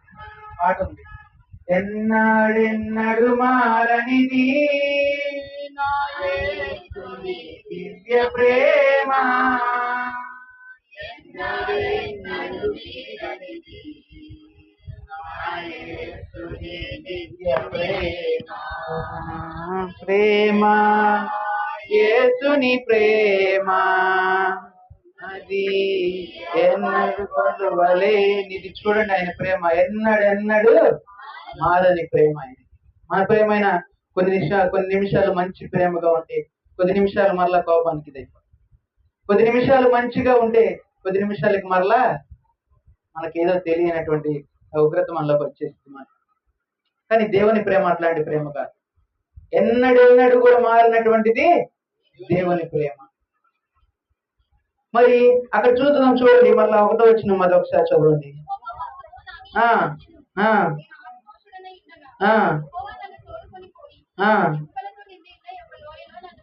లోయలో దింపాను. చూడండి, ఏస్కేల్ని తీసుకెళ్లి ఎక్కడ ఒక లోయలో దింపాట. ఆ లోయలో ఏంట చూడండి ఒకసారి, ఎముకలతో నిండి ఉన్న లోయి. 2వ వచనం చదవండి. ఎండిపోయినటువంటి ఎముకలు ఉన్నటువంటి లోయలో అటు ఇటు అన్ని ఏమున్నాయంట? ఎముకలు ఉన్నాయంట. మనుషుల్ని ఈరోజు చనిపోయిన వాళ్ళ దగ్గరికి వెళ్ళడానికే చాలా మంది భయపడతారు. చనిపోయి కుళ్ళిపోయి ఎండిపోయి ఉన్నటువంటి ఎముకల దగ్గరికి తీసుకెళ్తే ధైర్యంగా ఉండగలుగుతారా? అటువంటి ఎముకలు, కుళ్ళిపోయి ఎండిపోయి ఉన్నటువంటి ఎముకల లోయలో ఎవరిని దింపాడు? యేస్కేలు ప్రవక్తని దింపాడు. మరి ఎముకల దగ్గరికి తీసుకెళ్లి, ఎండిపోయిన ఎముకల దగ్గరికి తీసుకెళ్తే ఆయన ఏం బోధ చేస్తాడు? అక్కడ మనుషుల ప్రవక్త కదా, మరి యేస్కేలు ప్రవక్త కదా, మనుషుల దగ్గరికి తీసుకెళ్తే మనుషులకి ఏదైనా బోధ చేస్తాడు. బ్రతికున్న వారి దగ్గరికి తీసుకెళ్తే అనేక మాటలు దేవుని మాటలు అందిస్తాడు. చనిపోయిన వారి దగ్గరికి ఎందుకు తీసుకెళ్తున్నాడు? చనిపోయిన వారి దగ్గరికి ఎందుకు తీసుకెళ్తున్నాడు? చచ్చిపోయి ఎండిపోయి కుళ్ళిపోయి ఎండిపోయి ఉన్నటువంటి ఎముకల దగ్గరికి. మరి ప్రవక్తల్ని జనములకు ప్రవక్తగా నియమిస్తానని చెప్పాడు. ఎండిపోయిన ఎముకలకు ప్రవక్తగా చేస్తా అన్నాడు. జనములకు ప్రవక్తగా నేను నిన్ను నియమిస్తానని చెప్పాడు. మరి అలాంటి వాడు కుళ్ళిపోయినటువంటి ఎముకల దగ్గరికి ఎందుకు తీసుకెళ్ళాడు? చూడండి, తీసుకెళ్ళిన తర్వాత ఒక ప్రశ్న వేశాడంట. నరపుత్రుడా, ఎండిపోయిన ఎముకలు బ్రతకగలవా అన్నాడు, అడిగాడంట. చూడండి, దేవుడు అక్కడికి తీసుకెళ్లి ఆ లోయలో దింపిన తర్వాత ఆ ఎండిపోయిన ఎముకలు ఏవైతే ఉన్నాయో వాటి దగ్గరికి ఎందుకు తీసుకెళ్ళాననే దాని గురించి ఇక్కడ చెప్తున్నాడు. ఏమని చెప్తున్నాడు? ఈ యొక్క ఎండిపోయిన ఎముకలు బ్రతకగలవా? చూడండి ఏమన్నాడు? ఎండిపోయిన ఎముకలు బ్రతుకుతాయండి. ఎండిపోయిన ఎముకలు దేవుడు చెప్పేటువంటి మాటలు, కొన్ని మాటలు బైబిల్లో చూస్తే కొంతమందికి నవ్వులు వస్తాయి కదా. ఎండిపోయిన ఎముకలు ఎట్లా బ్రతుకుతాయి? మూడుబారిపోయిన నా జీవితం, ఈ లోకానికి బానిస అయిపోయిన నా జీవితం, నీ జీవితం మారిద్ది, నువ్వు దేవునిలోకి వస్తున్నావు అని చెప్పి ఒక దైవ సేవకుడు చెప్తే ఏమంటాడు? వాడు నవ్వుకుంటాడు. నాకెంతో మంది చెప్పారు, నేను మారలేదు, నాది మూడిపారిపోయిన జీవితం, నేను వచ్చినా కానీ దేవుడు నన్ను క్షమించాడు అని చెప్తారు. నవ్వుకుంటారు దేవుని చెప్పేటువంటి మాట. కొన్ని మాటలు బైబిల్లో మాటలు చూపిస్తే కొన్ని నవ్వులుగానే ఉంటాయి. చచ్చిపోయిన వాళ్ళే తిరిగి లేకపోవట్లేదు ఈ రోజున. ఎముకలు కుళ్ళిపోయి ఎండిపోయినటువంటి ఎముకలు ఎలా బ్రతుకుతాయి అని చెప్పి ఆయన అనలేదు అన్నమాట. ఎవరు? యెహెజ్కేలు ప్రవక్త. చచ్చిపోయిన వాళ్ళే ఈ రోజున తిరిగి మరలా లేకపోవట్లేదు, మరలా కుళ్ళిపోయి ఎండిపోయినటువంటి ఎముకలు ఎలా బ్రతుకుతాయి అని అనలేదు. ఎలా బ్రతుకుతాయా అని చెప్పి అడిగినప్పుడు బ్రతుకుతాయేమోనయ్యా, బ్రతకొచ్చేమోనయ్యా, నువ్వు బ్రతికిస్తావేమోనయ్యా అని చెప్పి ఆయన ప్రశ్నించలేదు. ఏమన్నాడో చూద్దాం. చూడండి 3వ వచనంలో, ప్రభువా యెహోవా, అది ఎవరికి తెలియాలంట? నీకే తెలియాలంట. బ్రతుకుతాయా లేవా అనేది నీకు మాత్రమే తెలియాలి. ఈ రోజుల్లో దేవునికి తెలిసిన ఏవి కూడా మనుషులకు తెలియవు. నా తలంపులు మీ తలంపులు వంటివి కాదు. నాకు తెలిసినవన్నీ కూడా మీకు తెలియాల్సిన అవసరం లేదు. కానీ మనం ఒకదాని గురించి ఆలోచిస్తే ప్రభు రెండంతులుగా మనల్ని దీవిస్తున్నాడు. ఒకటి కావాలని చెప్పి దేవుని సన్నిధిలో కోరుకుంటే 3 అంతులుగా, 10 అంతులుగా, 100 అంతులుగా దేవుడు మనల్ని దీవిస్తున్నాడు ఈ రోజుల్లో. కానీ మనుషులు మాత్రము వారికి అనుకూలంగా దేవుణ్ణి మార్చుకుంటున్నారు, వారికి ఇష్టానుసారంగా దేవుణ్ణి మార్చుకుంటున్నారు. అరే వ్యభిచారం చేయటం తప్పురా అంటే ఎవరన్నారు తప్పని? బైబిల్లో ఏముంది? వ్యభిచారం చేయబడినటువంటి స్త్రీని తీసుకొచ్చి కొట్టి చంపమని అడిగితే దేవుడు ఏం చేశాడు? క్షమించేశాడు కదా. మరి వ్యభిచారం చేయడం తప్పెట్లా అవుతుంది? అక్కడ ఉన్న మొత్తం ఏంటనేది తెలియదు, అక్కడ ఉన్నటువంటి ఏముంది, అక్కడ మొత్తం వాక్యం ఏమున్నది అనేది మొత్తం తెలియదు. బైబిల్లో ఏముంది? చంపలేదని మాత్రమే ఉంది. ఒక విషయం వాళ్ళకి తెలుసు. ఎందుకు చంపలేదు? మీలో తప్పు లేనటువంటి వాడు ఎవడైనా ఒక్కడైనా ఉంటే, మీలో తప్పు లేనటువంటి వాడు రాయిబెట్టి కొట్టండి అంటే ఒక్కడైనా కొట్టాడా? ఎందుకంటే అందరూ కూడా పాపం చేసినటువంటి వాడే కనుక ఎవ్వడు కొట్టలేదు. ఆ విషయం అంతా తెలియదు. అక్కడ ఒక విషయమే తెలుసు. ఏ విషయం? చంపలేదు, క్షమించేశాడు. కాబట్టి వ్యభిచారం చేయటం అనేది తప్పు కాదంటున్నారు. వారికి అనుకూలంగా దేవుని వాక్యాన్ని మార్చేసుకుంటున్నారు, వారికి అనుకూలంగా దేవుణ్ణి తిప్పేసుకుంటున్నారు. నాకు అంత తెలివి ఉంది, నాకు అంత కళ్ళు ఉన్నాయి, పెద్ద కళ్ళు నాకున్నాయి, నేను దేవుణ్ణి చూడలేకపోతున్నానే. పెద్ద కళ్ళు కాదు, ఈరోజు 4 కళ్ళు పెట్టుకుని ఉంటున్నారు. చూస్తున్నారా దేవుణ్ణి? 4 కళ్ళు పెట్టుకునే వాళ్ళు చూస్తున్నారండి? చూడట్లేదే. దేవుణ్ణి చూడటానికి నేత్రాలతో చూడలేము కదా, నేత్రాలతో చూడలేము. తెలివి ఉంది, బుద్ధి ఉంది, నా జ్ఞానం ఉంది, ఆ జ్ఞానంతో నేను దేవుణ్ణి చూస్తాను అనుకోవడానికి వీలు లేదు. ఎప్పుడు చూడగలుగుతాం దేవుణ్ణి? మనోనేత్రాలు తెరవబడినప్పుడు దేవుణ్ణి మనం చూడగలుగుతాం. దేవుని మనం చూసేది ఎప్పుడంటే, ఎప్పుడైతే నా కళ్ళు పెద్దగా ఉన్నాయన్నప్పుడు కాదు, లేకపోతే నాకు పెద్ద బుద్ధి కలిగిన వాడిని, పెద్ద జ్ఞానం కలిగినటువంటి వాడిని, నాకు పెద్ద తెలివి మేధావిని, నేను దేవుని చూడలేను అట్లా కాదు. దాని విధంగా కాదు నేను దేవుని చూసేది. ఎప్పుడైతే నా మనోనేత్రాలు తెరవబడతాయో అప్పుడు నేను దేవుని చూస్తానని చెప్పి నమ్మాలి. అప్పుడు నమ్మాలి. ఇక్కడ అదే చెప్తున్నాడు యెహెజ్కేలు. ఏమున్నాయా? అది నీకే తెలియాలి. బ్రతుకుతాయా లేదా అనేది నీకే తెలియాలి. బ్రతుకుతీలే, ఎట్లా బ్రతుకుతాయి అని చెప్పి ఆయన ప్రశ్నించలేదు. ఈ రోజుల్లో మనుషులందరూ అదే చేస్తున్నారు. వారికి అనుగుణంగా వారికి నచ్చినట్టుగా దేవుని మార్చేసుకున్నారు. వారికి నచ్చినట్టుగా దేవుని వాక్యాన్ని మార్చేసుకుంటున్నారు. వారికి నచ్చినట్టుగా దేవుని ఆజ్ఞలు తిప్పేసుకుంటున్నారు. వారికి నచ్చినట్టుగా దేవుని యొక్క ఏవైతే వాగ్దానాలు ఉన్నాయో వారికి నచ్చినట్టుగా వారు చేసేసుకుంటున్నారు. కానీ మరి మనోనేత్రాలు తెరవబడినప్పుడు దేవుణ్ణి చూడగలుగుతామన్న విషయాన్ని గ్రహించలేకపోతున్నారు. నాకు తెలియదు ప్రభా, నీకే తెలియాలి. తర్వాత చూడండి ఏమన్నాడు. ఎండిపోయిన ఈ ఎముకలతో ఇట్లను ఏమన్నాడు చదవండి. ఎండిపోయిన ఎముకలారా యెహోవా మాట వినండి. ఎండిపోయిన ఈ యొక్క ప్రసంగం ఈ రోజు నేను ఇక్కడ చేస్తే, ఎండిపోయిన ఎముకలారా మిమ్మల్ని అంటే ఎట్లుంటది? కోపం వచ్చిందా? వచ్చేసిందా? ఎండిపోయిన ఎముకల్లారా అని మిమ్మల్ని అంటే ఎట్లా ఉంటది? రంగురంగు బట్టలు వేసుకొని వచ్చి ఇక్కడ కూర్చున్నాం కదయ్యా, 10 గంటల నుంచి కూర్చున్నాం కదయ్యా, ఎండిపోయిన ఎముకలు అంటావేది మమ్మల్ని? ఎండిపోయిన ఎముకల్లాగా కనిపిస్తున్నావా? ఎండిపోయిన తునకల్లాగా కనిపిస్తున్నావా? చెప్పండి చెప్పండి. ఎండిపోయిన ఎముకలు అంటావు మమ్మల్ని అని అంటారు కదా, అంటారా లేదా? ఎండిపోయిన ఎముకల్లారా ఏమంటున్నాడు?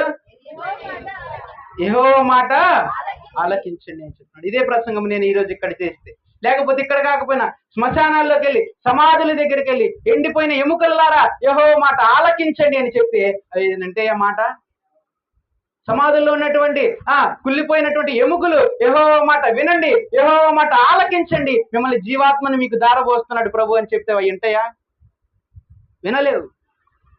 ఈ రోజుల్లో భక్తి కూడా అంతే ఉంది. వినలేనటువంటి వారందరూ కూడా ఎవరంట? ఎండిపోయిన ఎముకల వంటి వారే.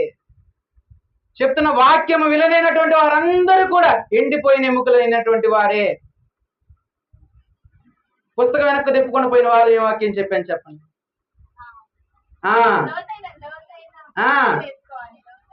స్థిరమైన భక్తి కలిగి జీవించాలి. పునాది వేసి కట్టబడినటువంటి ఇల్లు, పునాది లేకుండా కట్టబడినటువంటి ఇల్లు గురించి మనము చెప్పుకున్నాం. ఎండిపోయిన ఎముకలే. మరి కోపం వచ్చిందని అన్నారు కదా, మరి నాకు రాదా కోపం? మరి పోయిన వారు ఏం చెప్పానని అడిగినప్పుడు ఎండిపోయినటువంటి ఎముకలారా, చెప్పిన వాక్యం వినలేనటువంటి వారందరూ కూడా ఎవరంటున్నారు? ఎండిపోయినటువంటి ఎముకలే. మరి ఈ రోజుల్లో భక్తి కూడా అంతే ఉంది. ఎంత చెప్తున్నా గానీ, ఎంత పెద్ద పెద్దగా అరిచి, ఎంత పెద్దగా గీ పెట్టుకొని చెప్పినా గానీ కొంతసేపు విన్నంతసేపు మాత్రమే గుర్తుంటాయి. మరలా తిరిగి మూడిబారిపోయినటువంటి భక్తి మనది, ఎండిపోయినటువంటి భక్తి మనది. బైబిల్లో చక్కగా సంకలో పెట్టుకొని చర్చికి వెళ్తున్నాం, దేవుడి సన్నిధికి వెళ్ళి ప్రార్థించుకుంటున్నాం, ముసుకేసుకొని కూర్చొని వింటున్నాం. నీ చేతిలో ఉన్న బైబిల్ని కాదు ప్రభు చూసేది, నువ్వు వేసుకున్నటువంటి ముసుగును కాదు ప్రభు చూసేది. నీ జీవితం బైబిల్లో ఉన్నటువంటి వాక్యానుసారంగా నీ జీవితాన్ని నువ్వు జీవిస్తున్నావు లేదా? నువ్వు ముసుకేసి వేసుకున్నటువంటి ప్రార్థన, చేసిన ప్రార్థనానుసారంగా నీ జీవితం నడుస్తుందా లేదా? నేను వాడిని వీడిని వీరుణ్ణి సూర్యుడిని అని చెప్పుకుంటూ ప్రార్థన చేస్తున్నావే, అటు రీతిగా నీ ఆధ్యాత్మిక జీవితం ఉందా లేదా అనేటువంటి దేవుడు చూస్తాడు. బైబిల్లో ఉన్నటువంటి ఆజ్ఞానుసారంగా నీ జీవితం జీవిస్తున్నావా లేదా? బైబిల్లో ఉన్నటువంటి ఏంటి వాగ్దానానుసారంగా నీ జీవితం ఉందా లేదా? బైబిల్లో ఉండేటువంటి ప్రతి మాట కూడా నీ యొక్క జీవితంలో ఆ మాట నీలో రగులుతుందా లేదా అనేది మాత్రమే చూస్తాడు. బైబిల్ పెట్టుకొని దేవుని సన్నిధికి వెళ్తే చూసింది అది భక్తి కాదు, అది భక్తి కాదు. నువ్వు బైబిల్ పెట్టుకొని చేతి దేవుని సన్నిధికి వెళ్తున్నావంటే, వెళ్ళి కూర్చొని ముసుగేసుకొని ప్రార్థన చేస్తున్నావంటే ఈ ప్రార్థన ఎట్లుండాలి? దేవుని వాక్యానుసారమైనటువంటి జీవితం నీలో ఉన్నప్పుడు ఈ ప్రార్థన ఏ ప్రార్థన వచ్చింది నీలో నుంచి? పశ్చాత్తాపడి చేసేటువంటి ప్రార్థన నీలో నుంచి వచ్చింది, కన్నీటి ప్రార్థన నీలో నుంచి వచ్చింది. ఇంకా చెప్పండి, నీలో ఉన్నటువంటి ఏదైతే ఉన్నదో అదంతా కూడా విడిచిపెట్టేలాగా నువ్వు ప్రార్థన అంత ఇదిగా ప్రార్థన చేయగలుగుతావు. ఎప్పుడు? పశ్చాత్తపడి దేవుని సన్నిధిలో కూర్చొని బైబిల్ పట్టుకొని వెళ్తే విశ్వాసం భక్తి కాదు. వెళ్ళి కూర్చొని విన్నాను, నేను చివరి నుంచి మొదటి నుంచి చివరి దాకున్నాను, భక్తి కాదు. ప్రార్థించుకున్నాను, ప్రార్థించిన రీతిగా నా జీవితాన్ని నేను జీవిస్తున్నాను, వాక్యం విన్నాను, వాక్యానుసారంగా నా బ్రతుకు నేను బ్రతుకుతున్నాను అని చెప్పి నమ్మినప్పుడు మాత్రమే అప్పుడు నీ భక్తి నిజమైన భక్తి అని చెప్పి నెరవేరుతుంది. చాలా మంది ఈ రోజుల్లో పైకి మాత్రమే చక్కటి భక్తితో కనిపిస్తున్నారు, పైకి మాత్రమే చక్కటి భక్తిని కనబరుస్తున్నారు, లోపల మాత్రం హృదయాంతరంధ్రాలు మాత్రం చక్కగా చచ్చిన ఎముకల వలె. మన జీవితాలు కూడా అంతే ఉన్నాయి. పైకి మాత్రమే భక్తిపరులంగా ఉంటున్నాం. ఈ వారం చెప్పిన వాక్యము ఈ వారం మాత్రమే మనకు గుర్తుంటుంది. మరలా తిరిగి వచ్చే వారానికి మన జీవితాలు ఎట్లా ఉంటున్నాయి? చచ్చిపోయిన ఎముకలు, ఎండిపోయిన ఎముకల వలె మన జీవితాలు కూడా ఉంటున్నాయి. కొద్ది క్షణాలు, కొద్ది నిమిషాలు మాత్రమే దేవుని వాక్యాన్ని గుర్తుపెట్టుకుంటాం. ఈ యొక్క మధ్యాహ్న కాల సమయంలో ఈ వాక్యము నిద్రతో కూడుకున్నటువంటి వారు, నిద్రాత్మలు పట్టినటువంటి వారిని నెలకొల్పడానికి మాత్రమే ఈ వాక్యం. ఎవరినంట? నిద్రపోయే వారిని మేల్కొల్పడానికి ఈ వాక్యం అనేది. ఉద్యోగ సభలు పెట్టు. మొన్న మంగళవారం అనుకుంటా పాస్టర్ గారు మీటింగ్కి పిలిచాడు. ఆయన 3 రోజులు కోటాలు పెట్టుకొని ఉపవాస ప్రార్థనలు పెట్టుకొని 2వ రోజు ప్రసంగానికి పిలిచాడు. సరే వెళ్ళాము, అక్కడ అయిపోయింది, ప్రార్థన చేస్తున్న వాక్యం చెప్పాం, గంట సమయం ఇచ్చారు. 8:30 నుంచి 9:30. అంటే నిద్రపోయే టైం కూడా కాదు కదా, సాయంత్రం 8:30 నుంచి 9:30 నిద్రపోయే టైం కూడా కాదు. ఆ గంట సమయంలో కొంతసేపు నా గురించి నేను చెప్పాను, ఇట్లా సో అండ్ సో అని చెప్పి నా గురించి చెప్పాను. అదంతా చాలా చక్కగా నింది ఒక ఆమె. తర్వాత ఎప్పుడైతే వాక్యం మొదలు పెట్టానో ఆమె నిద్రపోవటం మొదలుపెట్టింది. వాక్యం అంతా అయిపోయింది, ప్రార్థన అంతా అయిపోయింది. కూడికి ముగించిన తర్వాత మన దగ్గరకు వచ్చి, చాలా బాగా చెప్పావయ్యా వాక్యం అనింది. చాలా బాగా చెప్పావయ్యా. అవునమ్మా, థ్యాంక్ యూ అని నన్ను. చూడండి, ఈ రోజుల్లో నిద్రలోనే పాటలు పాడుతున్నారు. పాట పాడండి అనగానే నిద్రలోనే పాట పాడుతున్నారు. వాక్యం వినండి అనగానే నిద్రలోనే వాక్యం వింటున్నారు. చప్పట్లు కొట్టండి అనగానే నిద్రలోనే చప్పట్లు కొడుతున్నారు, కానీ కళ్ళు తెరిచి మాత్రం చప్పట్లు కొట్టట్లేదు. నిద్రాత్మతో కూడుకున్నటువంటి వారిని మెలకొల్పడానికి మాత్రమే ఈ వాక్యం ఈ రోజున. నిద్రాత్మతో పట్టుకున్న వారు వాక్యం చెబుతుంటే ఎంత నిద్ర వచ్చినా కానీ ఆ కళ్ళు ఇది పెట్టుకుంటారు పుల్లలో. అటువంటి శ్రద్ధ కలిగి వినాలి వాక్యాన్ని. మనం వినాలా లేదా చెప్పండి? ఉజ్జీవం లేదు ఈరోజు వాక్యాలు, సంఘాల్లో ఉజ్జీవం లేదు. ఉజ్జీవం కలిగినటువంటి వారిగా మనం ఉండాలి. 5వ వచనంలో చూడండి, ఒక మాట అంటాడు,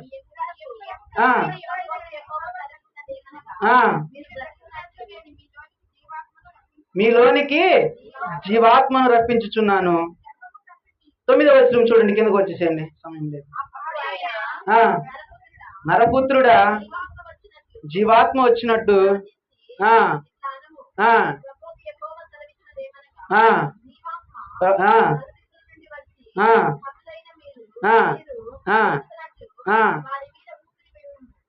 చూడండి, జీవాత్మ వీరి మీదకి రమ్ము. నేనేమంటున్నాడు? నిద్రాత్మ ఇక్కడ సంచరించు, అంతేనా? నిద్రాత్మ రావాలి, అందరికి మంచి నిద్ర పట్టాలి, నిద్రాత్మను ప్రారంభించాలి. ఏ ఆత్మ రావాలంట? జీవాత్మ ఇక్కడ సంచరించమని చెప్పి వాక్యం సెలవిస్తుంది.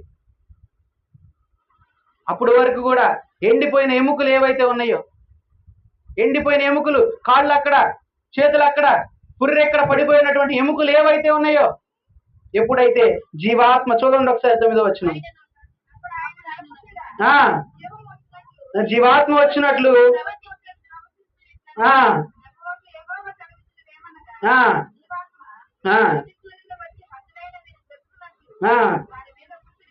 చూడండి, అప్పుడు వరకు కూడా అక్కడక్కడ పడిపోయినటువంటి ఎముకలు ఏవైతే ఉన్నాయో, జీవాత్మ రమ్ము అని చెప్పి వెంటనే గలగలమంట శబ్దాలతో అవన్నీ కూడా అతుక్కుపోయింది. ఎలా అంట? గలగలలాడతా శబ్దము చేస్తా. అవి సౌండ్ విన్నారు ఎప్పుడైనా? ఎట్లుంటాయో, గల్లు గల్లుమంటాయి. అటువంటి శబ్దముతో అవన్నీ ఏమైనాయి అంట? అతుక్కున్నాయి. ఊరకొచ్చి అతుక్కున్నాయా? శబ్దంతో అతుక్కున్నాయా? క్రైస్తవ భక్తి అంటే అదే ఉండాలి. శబ్దముతో కూడుకున్నటువంటి ప్రార్థన చేయాలి. ప్రార్థన చేసుకుందాం అనగానే ముసుగేసుకొని తలంచుకొని కాముగా కూర్చోవటం కాదు. ప్రార్థన చేసుకున్నాం అనగానే తలలోంచుకొని కూర్చొని పాస్టర్ గారు చేస్తున్నారు కదా, లాస్ట్ లో ఆమేనంటే సరిపోద్ది అనుకుంటే సరిపోదు. లేకపోతే పాస్టర్ గారు ప్రార్థన చేస్తున్నారు కదా, చివరి మాట మనం ఎత్తుకుంటే సరిపోద్ది అనుకోవడం కాదు. చేస్తున్న ప్రార్థనకి ఏకీభవించి ప్రార్థన చేయటమే అది నిజమైన ప్రార్థన, నిజమైన భక్తి. శబ్దం ఉండాలి. క్రైస్తవ భక్తులు ఏముండాలి? శబ్దం ఉండాలి. నువ్వు చేస్తున్న ప్రార్థన నలుమూలల నలుదిక్కులకి వినపడేలాగా నువ్వు ప్రార్థన అనేది చేయాలి. ప్రార్థన చేస్తున్నావు, పక్కన వారికి కూడా వినపడకుండా ప్రార్థన చేస్తున్నావు. కనీసం ప్రార్థన చేస్తే పక్కన నిద్రపోయే వాళ్ళన్నా లేచిలా ప్రార్థన చేయండి. ఎలాంటి ప్రార్థన చేయాలి? పక్కన నిద్రపోతున్న వాళ్ళు లేచేలాగైనా ప్రార్థన చేయాలి. ఏమి గోళ అని చెప్పి లెగిసేలాగైనా ప్రార్థన చేయాలి. చూడండి, అప్పటి వరకు కూడా ఎట్లా ఉండిపోయినటువంటి ఎముకలు, ఎండిపోయి అక్కడక్కడ పడిపోయి ఉన్నటువంటి ఎముకలు ఏవైతే ఉన్నాయో అటన్నిటికి కూడా ఏమైంది? జీవాత్మ రమ్ము అనగానే అవన్నీ కూడా కలగలిసిపోయింది. కలగలిసిపోయిన శబ్దముతో ప్రార్థన చేసినప్పుడు మనం కూడా, పశ్చాత్తాపడి ప్రార్థన చేసినప్పుడు మనం కూడా, విరిగి నలిగిన హృదయంతో ప్రార్థన చేసినప్పుడు మనం కూడా ఎట్లా ఉంటది? మూలుగలతో కూడిన ప్రార్థన మనం ఎప్పుడైతే చేస్తామో, మూలుగలతో కూడిన ప్రార్థన మనం ఎప్పుడైతే కలిగి జీవిస్తామో, మన జీవితాల్లో ఏ అలవాట్లు అయితే ఉన్నాయో, దురలవాట్లు ఏవైతే ఉన్నాయో, చెడు అలవాట్లు ఏవైతే ఉన్నాయో, చెడు పాపాలు ఏవైతే మనం చేస్తున్నామో, పాపముతో నిండిపోయిన మన హృదయం ఏదైతే ఉన్నదో, శోధనతో నిండిపోయిన హృదయం ఏదైతే మనకున్నదో, శరీర బలహీనతలతో కలుగుతున్నటువంటి శరీరం మనకి ఏదైతే ఉన్నదో, ఎప్పుడైతే మూలుగలతో చేసే ప్రార్థన నువ్వు చేస్తావో అవన్నీ కూడా నీ నుంచి విడిచి వెళ్ళిపోతాయి. మూలుగలతో కూడుకున్నటువంటి ప్రార్థన నువ్వు చేసేవారిగా ఉండాలి. మూలుగలతో చేసే ప్రార్థన నువ్వు చేసినప్పుడు నువ్వు పొందుకోలేనటువంటిది కూడా దేవుడు నీకు ఇస్తాడు. నేను ఎన్ని సకల విధాల ప్రయత్నాలు నేను చేశాను, ఒక ఉద్యోగం కోసం ఎంతగానో తిరిగాను, ఆ ఉద్యోగం వస్తే నా జీవితం మారిపోతుందని చెప్పి దానికోసం ఎంతో నేను ఎంతగానో ప్రయత్నించాను. తిరగనటువంటి వాడు లేడు. కలెక్టర్ దగ్గరికి వెళ్ళాను, మినిస్టర్ దగ్గరికి వెళ్ళాను, సీఎం దగ్గరికి వెళ్ళాను, అందరి దగ్గరికి వెళ్ళాను, కానీ అది నాకు వచ్చేలాగా లేదు. నేను దాని మీద ఆశలు వదిలేసుకున్నానని చెప్పి ఆగిపోతున్నామేమో. కానీ ప్రభు నీకు ఇవ్వాలని ఆశపడుతున్నాడు. నువ్వేదైతే కోరుకున్నావో ప్రభు అది నీకు ఇవ్వాలని ఆశపడుతున్నాడు. ఎప్పుడు? నిద్రపోయినప్పుడు మనకిస్తాడు. మూలుకలతో కూడుకున్నటువంటి ప్రార్థనను మనం చేసినప్పుడు దేవుడు మనకి ఇస్తాడు. నువ్వు కోరుకున్నవన్నీ నెరవేర్చడానికి ఈ మధ్యాహ్న కాల సమయంలో ప్రభు మన మధ్యకి వచ్చి ఉన్నాడు. అవునా కదా? 12వ వచనం చదవండి ఒకసారి.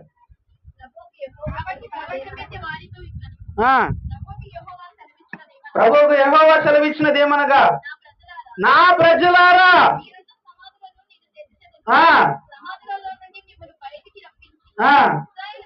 నా ప్రజలారా ఏమంటున్నాడు? ఒకసారి మళ్ళా చదవండి మొదటి నుంచి. కాబట్టి ప్రవచనం ఎత్తి వారితో ఇట్లనము, ప్రభువుకు యెహోవా సెలవిచ్చినది ఏమనగా, నా ప్రజలారా. ఎవరిని అంటున్నాడు? నా ప్రజలారా అని చెప్పి నన్ను ప్రతి ఒక్కరిని పిలుస్తున్నాడు. నువ్వు నా సొత్తు, విలువ పెట్టి కొనబడేవాడు. నువ్వు నా ప్రాణం ఇచ్చి నేను నిన్ను కొన్నాను, నా రక్తం ఇచ్చి నేను నిన్ను బ్రతికించాను, నీ యొక్క పాపముల నిమిత్తము నేను మరణించి నిన్ను బ్రతికించాను. ఎంత గొప్ప భాగ్యం మనకి. మన కొరకు మరణించినటువంటి ప్రభు మన కొరకు మాట్లాడు. మన కొరకు మరణించినటువంటి ప్రభు, నేనుండే స్థలంలో మీరు కూడా ఉండలాగున మరలా వచ్చి నేను మిమ్మల్ని తీసుకెళ్ళిపోతానని చెప్తున్నటువంటి ప్రభు మనకి చెప్తున్నాడు. ఏమని చెప్తున్నాడు? నా ప్రజలారా, ప్రయాసపై భారం వహించిన సమస్త జనులారా, ఎక్కడికి రండి? నా యొద్దకు రండి అని చెప్పి ప్రభు పిలుస్తున్నాడు. మన కోసం మరణించినటువంటి ప్రభు, ఎండిపోయినటువంటి మన జీవితాలను మార్చడానికి, మూడు బారిపోయినటువంటి మన బ్రతుకులను తీర్చిదిద్దడానికి, కుళ్ళిపోయినటువంటి మన హృదయాలు మార్చడానికి ఎక్కడికి రమ్మంటున్నాడు? నా యొద్దకు రండి అని చెప్పి ప్రభు పిలుస్తున్నాడు. ప్రయాసపడి భారం వహించిన సమస్త జనులారా, నా యొద్దకు రండి, ఆపత్కాలంలో నాకు మొరపెట్టండి, ఉత్తరం ఇస్తానని చెప్పి ప్రభు మనల్ని పిలుస్తున్నాడు. విశ్వాసం లేనటువంటి వారులారా, నా యొద్దకు రండి, నేను మిమ్మల్ని బాగు చేస్తానని ప్రభు పిలుస్తున్నాడు. చూడండి, మనల్ని ప్రభు ఎంతగా పిలిచినా కానీ మనం ప్రభుకు దూరంగానే జీవిస్తాం. ఎండిపోయినటువంటి ఎముకలని ఏ విధంగా అయితే మరలా తిరిగి వారిని బ్రతికించడానికి ఏం చేస్తారు చూడండి. 12వ వచనం చివరిలో, నా ప్రజలారా, సమాధులను నేను తెరచెదను, బయటకు రప్పించి తోడుకొని వచ్చిన చూడండి, మరి ఎండిపోయినటువంటి ఎముకలను తిరిగి బ్రతికించాడు. చచ్చిపోయినటువంటి వారు తిరిగి లేస్తారు అని చెప్తే నవ్వుతున్నారేమో బయట ప్రజలు. లాజరు బయటికి రా అని చెప్తే బయట ఉన్న వాళ్ళందరూ నవ్వారేమో. ఈ కార్యము జరగదు అని చెప్పి చేతులెత్తేసి మనం కూర్చుంటే ఈ కార్యము జరిగిస్తుంది అని చెప్పి దైవ సేవకుడు నీకు చెప్పాడేమో. అది దేవుని చిత్తం. ఇక్కడ ఏమని చెప్పాడు పైన, ఇది జరుగుతుందా అని అడిగితే ఏమని చెప్పాడు ప్రవక్త, యేసుకేలు ప్రవక్త? అది నీకే తెలియాలి ప్రభువా, నేను బ్రతుకుతానా లేదా అనేది నాకు తెలియదు, నీకే తెలియాలి ప్రభువా. ఈ పని చేయగలుగుతానా లేదా అనేది నాకు తెలియదు, నా కుటుంబాన్ని నేను కట్టుకుంటానా లేదా అనేది నాకు తెలియదు, నా కుటుంబాన్ని రక్షణలోకి తీసుకురాగలుగుతానా లేదా అనేది నాకు తెలియదు. ఎవరికి తెలుసంట? నీకే తెలియాలి ప్రభువా, నీకే తెలియాలి అని చెప్పి మనం ఎవరి మీద ఆధారపడాలి? దేవుని మీద ఆధారపడినప్పుడు ఎండిపోయినటువంటి ఎముకల్ని ఏ విధంగా తిరిగి లేపాడు, ఎండిపోయి కుళ్ళిపోయి ఉన్నటువంటి స్థితిలో ఆ ఎముకలు ఏ విధంగా అయితే అక్కడ ఒకటి ఇక్కడ ఒకటి పడిపోయినటువంటి ఎముకల్ని మరలా వాటిని కలగలిపి తిరిగి లేచేలాగా చేశాడు. మన జీవితాలు కూడా అదే విధంగా మోడిబారిపోయిన జీవితాలు, ఎండిపోయినటువంటి జీవితాలు, కుళ్ళిపోయినటువంటి జీవితాలు మన జీవితాలు ఉన్నాయేమో, వాటన్నిటిని తిరిగి లేపడానికి ప్రభు మనల్ని కూడా పిలుస్తున్నాడు. మధ్యాహ్న కాల సమయం మనందరిని కూడా ఆయన దగ్గరికి చేర్చుకోవడానికి, మీరు కూడా నాతో ఉండలాగున నేను మరలా వచ్చి మిమ్మల్ని తీసుకొని వెళ్తానని చెప్పినటువంటి ప్రభు ఈ మధ్యాహ్న కాల సమయంలో మన మధ్యలో సంచరిస్తాను. ఈ జీవితాన్ని నేను మారుస్తాను, ఎండిపోయిన ఎముకలనే తిరిగి లేవనెత్తాను. అలాంటిది నీ జీవితము, నీ ఒక చిన్న జీవితము నాకు ఒక పెద్ద లెక్క కాదు, నేను తిరిగి మారుస్తానని చెప్పి మధ్యాహ్న కాల సమయంలో ప్రభు ప్రార్థించమని. మనం చేయాల్సింది ఏంటి? ప్రార్థన మాత్రమే, మూలుగలతో కూడుకున్నటువంటి ప్రార్థన మాత్రమే మనం చేయాలి. మూలుగలతో కూడుకున్నటువంటి ప్రార్థన, విరిగి నలిగిన హృదయంతో ప్రార్థన చేసి పశ్చాత్తాపడి దేవుని సన్నిధిలో ప్రార్థించినప్పుడు మనం కోరుకోలేనటువంటివి, మనం అనుకోలేనటువంటివి కూడా దేవుడు మన పట్ల నెరవేర్చడానికి ప్రార్థించుకుందాం. మనము కూడా ప్రభువా, మూడు బారిపోయినటువంటి మా జీవితాలను తిరిగి లేపడానికి నువ్వు వచ్చావు. ఏ విధంగా అయితే తండ్రి ఎండిపోయిన ఎముకలు ఏవైతే ఉన్నాయో దేవా, వాటి మధ్యలో తండ్రి ప్రవక్త అయినటువంటి యేసుకేలుని ఏ విధంగా నడిపించావు. ఇది నాన్న ప్రభా, సమాధుల్లోకి వెళ్ళి బోధ చేస్తే నవ్వుతారు తండ్రి, సమాధుల్లోకి వెళ్ళి బోధ చేస్తే కొత్త కొత్త పేర్లు పెడతాడు. సమాధుల పాత్రలు వచ్చారు, సమాధుల దగ్గర బోధ చేస్తున్నారు.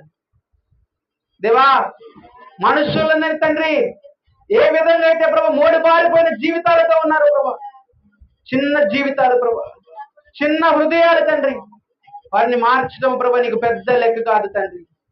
మేము చేయగలిగినది మాత్రము ప్రార్థన చేయడమే దేవా. అటు ప్రార్థనాత్మను కలిగి ప్రార్థించే వారికి ఉండదు సహాయము దయచేయండి.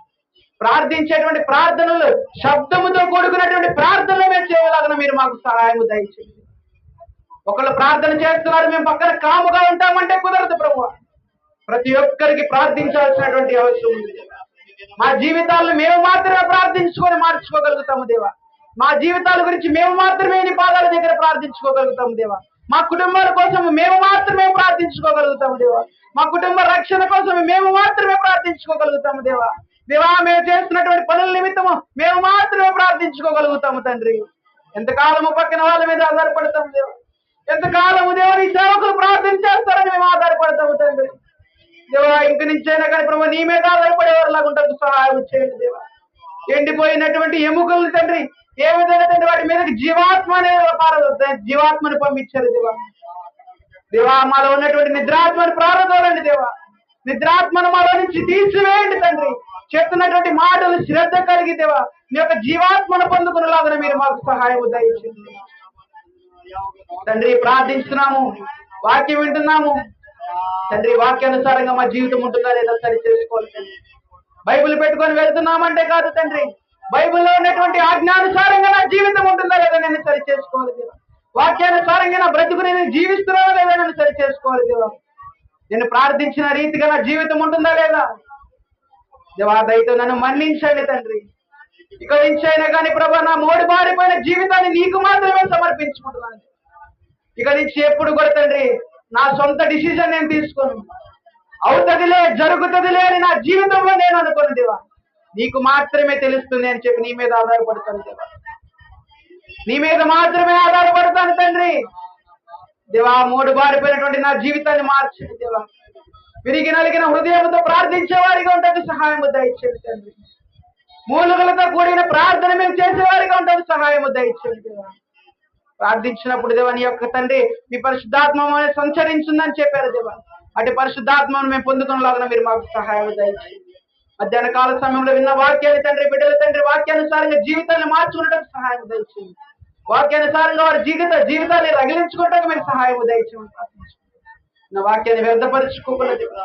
చక్కగా తండ్రి వాక్యానుసారంగా ప్రార్థించుకునేటువంటి ఆత్మను వారికి కలుగు చేయమని ప్రార్థించుకుంటాం. ఈ ప్రార్థనాత్మను పొందుకునేటువంటి భాగ్యాన్ని ప్రతి ఒక్కరికి కలుగు చేయమని ప్రార్థించుకుంటాం. ఈ మధ్యాహ్న కాల సమయంలో తండ్రి కూడిన ప్రతి ఒక్క బిడ్డని మీరు జ్ఞాపకం చేసుకున్నాం తండ్రి. వారందరినీ దీవించి ఆశీర్వదించిన కృపతో నింపమని ప్రార్థించుకున్నాం. నజరేయుడైన జీవం కలిగిన యేసయ్య అతి పరిశుద్ధ నామములో ప్రార్థించి అడిగి వేడుకుంటున్నాము తండ్రి. ఆమేన్. ఆమేన్. అందరికీ వందనాలు.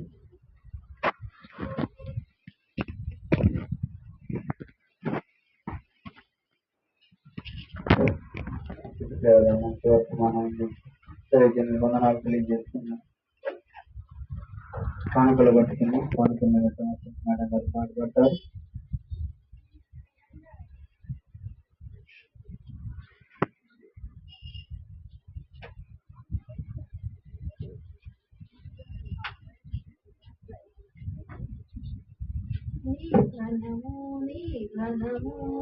ప్రభు యేసుదే నీ దశమా భాగములియ వెనుదీతువా నీ ధనము ప్రభు యేసుదే నీ దశమా భాగములియ వెనుదీతువా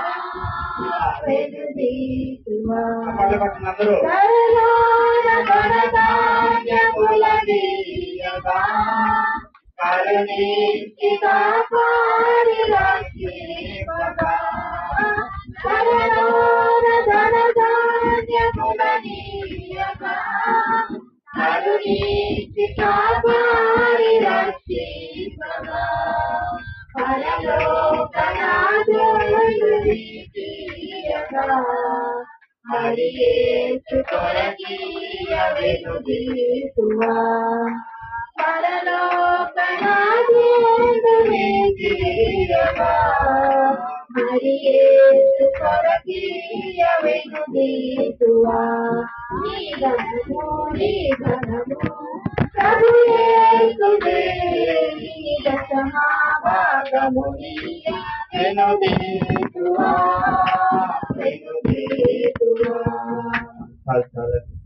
సాక్ష్యాన్ని మనం చెప్పవలసినారు కూడా సాక్ష్యాలు ఎవరు చెప్పేవారు లేదా? అయితే కానుకల నిమిత్తం మన మధ్యలో వ్యక్తిగానే ఉన్నారు, ప్రార్థన చేస్తారు.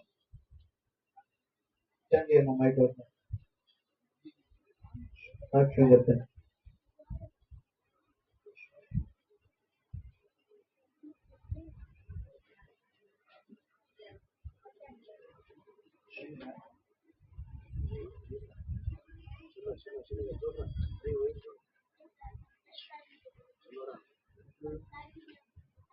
ప్రార్థన చేస్తున్నాను. మహాపురుషుడు దైవ తండ్రి ఎవరు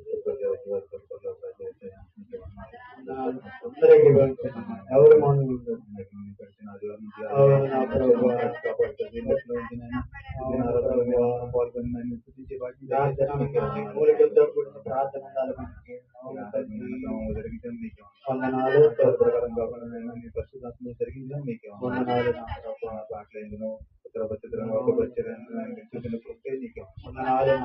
వాక్యం ప్రకారం మేము జీవించిన సహాయం సన్నిధులు పొందువాళ్ళు ఫలాలు ఫలించాలన్నా మాకు శరీరాశను ఇచ్చిపెట్టేవాడిని సహాయం చేస్తారు. వీటన్నిటిని ఆయన మూడుతో కూడిన ప్రాంతంతో జీవిస్తూ సహాయం చేస్తారు. మీరే సహాయం చేసి పెట్టండి. ప్రాంతం ప్రోగ్రాం జీవిస్తూ సహాయం చేస్తారు. ఇలా వాక్యం మేము మూడు సహాయం చేస్తారు. ప్రార్థించండినైనా మొక్కకుంటారు సహాయం చేస్తారు. రాజ్య సువార్త నిమిత్తం వాటి సహాయం చేయండి. అంతవరకు సజ్జీలెక్కల నుంచి మమ్మల్ని నడిపించమని అడిగి వేడుకుంటున్నాం తండ్రి. ఇలా అందరు లేచి నిలబడినట్టయితే ప్రార్థన చేస్తారు. తర్వాత ఆశీర్వాదం తీసుకున్నాం.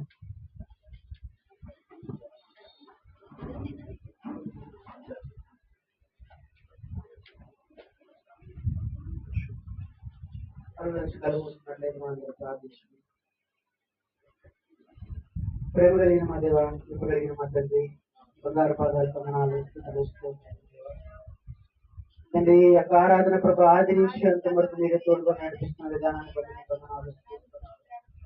ఎక్కడ కూడా తండ్రి దురాత్మక అధికారము లేకుండా ఈ యొక్క పరిశుద్ధాత్మకి తండ్రి ఇక్కడ శోధించారు. మీరు ఇక్కడ ఉండి తండ్రి ఈ యొక్క తండ్రి ఆరాధన క్రమంలో జరుగుతుంది కృపను బట్టి నీకు వందనాలు. దేవా ఈ యొక్క మధ్యాహ్న కాల సమయంలో మీరు మా మధ్య సంచరిస్తున్నారని చెప్పి మేము నమ్ముతున్నాం తండ్రి. నాయన మూలుగులతో కూడుకున్నటువంటి ప్రార్థన మేము చేస్తున్నప్పుడు మా యొక్క మూడు బారిపోయినటువంటి మా జీవితం, మూడు బారిపోయినటువంటి మా భక్తిని ప్రభావం వల్ల తిరిగి చిగురించుకోవడం మీరు ఇచ్చిన అవకాశాన్ని బట్టి నీకు వందనాలు. దీనిని బట్టి ప్రభావం మాకు తండ్రి భక్తిని మార్చుకోవడం మీరు మాకు సహాయం చేయండి. ఆత్మలు కలిగి జీవిస్తున్నామేమో వాటిని తండ్రి పరిశుద్ధాత్మ శక్తితో రైపరచండి.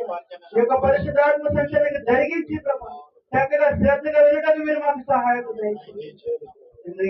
మేము తండ్రి ఏమైతే కానీ ప్రభావం యొక్క దీన్ని చూడడానికి మా స్తోమతను బట్టి కానీ తండ్రి మాకు నేత్రాలతో కానీ ప్రభావం మా యొక్క తెలివితోనో బుద్ధితోనో మనం చూడలేము. ఎప్పుడైతే కానీ ప్రభావం మన నేత్రాలు తెరవబడతాయి అప్పుడు మాత్రమే నేను చూడగలుగుతాము. లేదు అటువంటి వారికి కొంచెం సహాయం దయచేయండి. మనో నేత్రాలు తెరవబడేలాగా మేము ప్రార్థించుకోవడానికి మాకు దయచేయండి.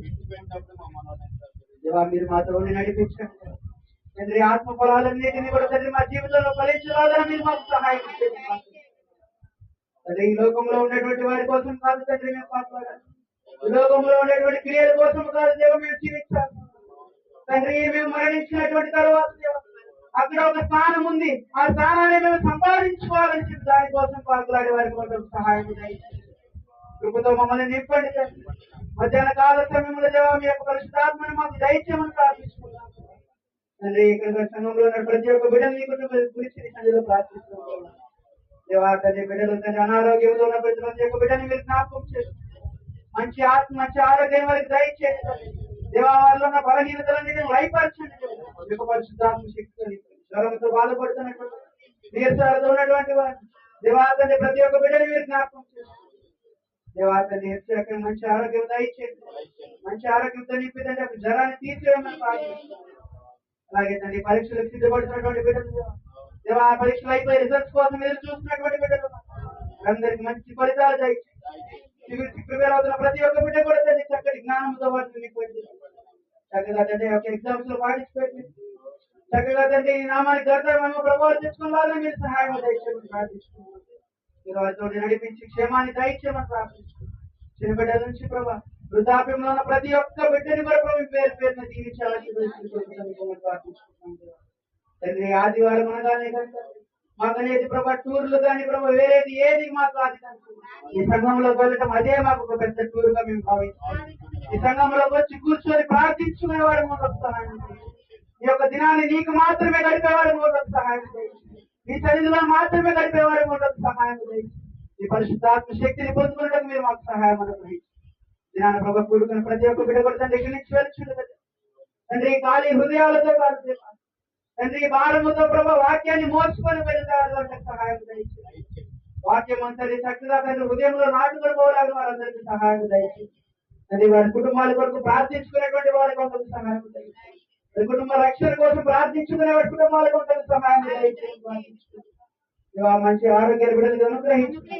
ఎటువంటి ఎండ దెబ్బ దాని ఏమి లేకుండా తన మంచి ఆరోగ్యాలు ప్రతి ఒక్క బిడ్డకి దయచేయమని ప్రార్థించుకుంటుంది. వారి యొక్క ప్రార్థన నీ సన్నిధిలోకి చేర్చుకుని చేయమని అనుగ్రహించున్నాం. నజరేయుడని జీవము కలిగిన యేసయ్య అతి పరిశుద్ధ నామములో ప్రార్థించి అడిగి వేడుకుంటున్నాము తండ్రి. ఆమేన్ ఆమేన్. ఆశీర్వాదములు మా మీద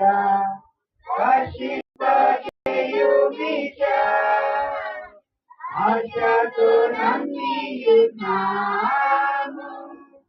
ఈ సత్యవాదము ఈ మాహిని సుమరించుము దేవా మాయా ప్రేమ దర్శనము సుమరించుము దేవా.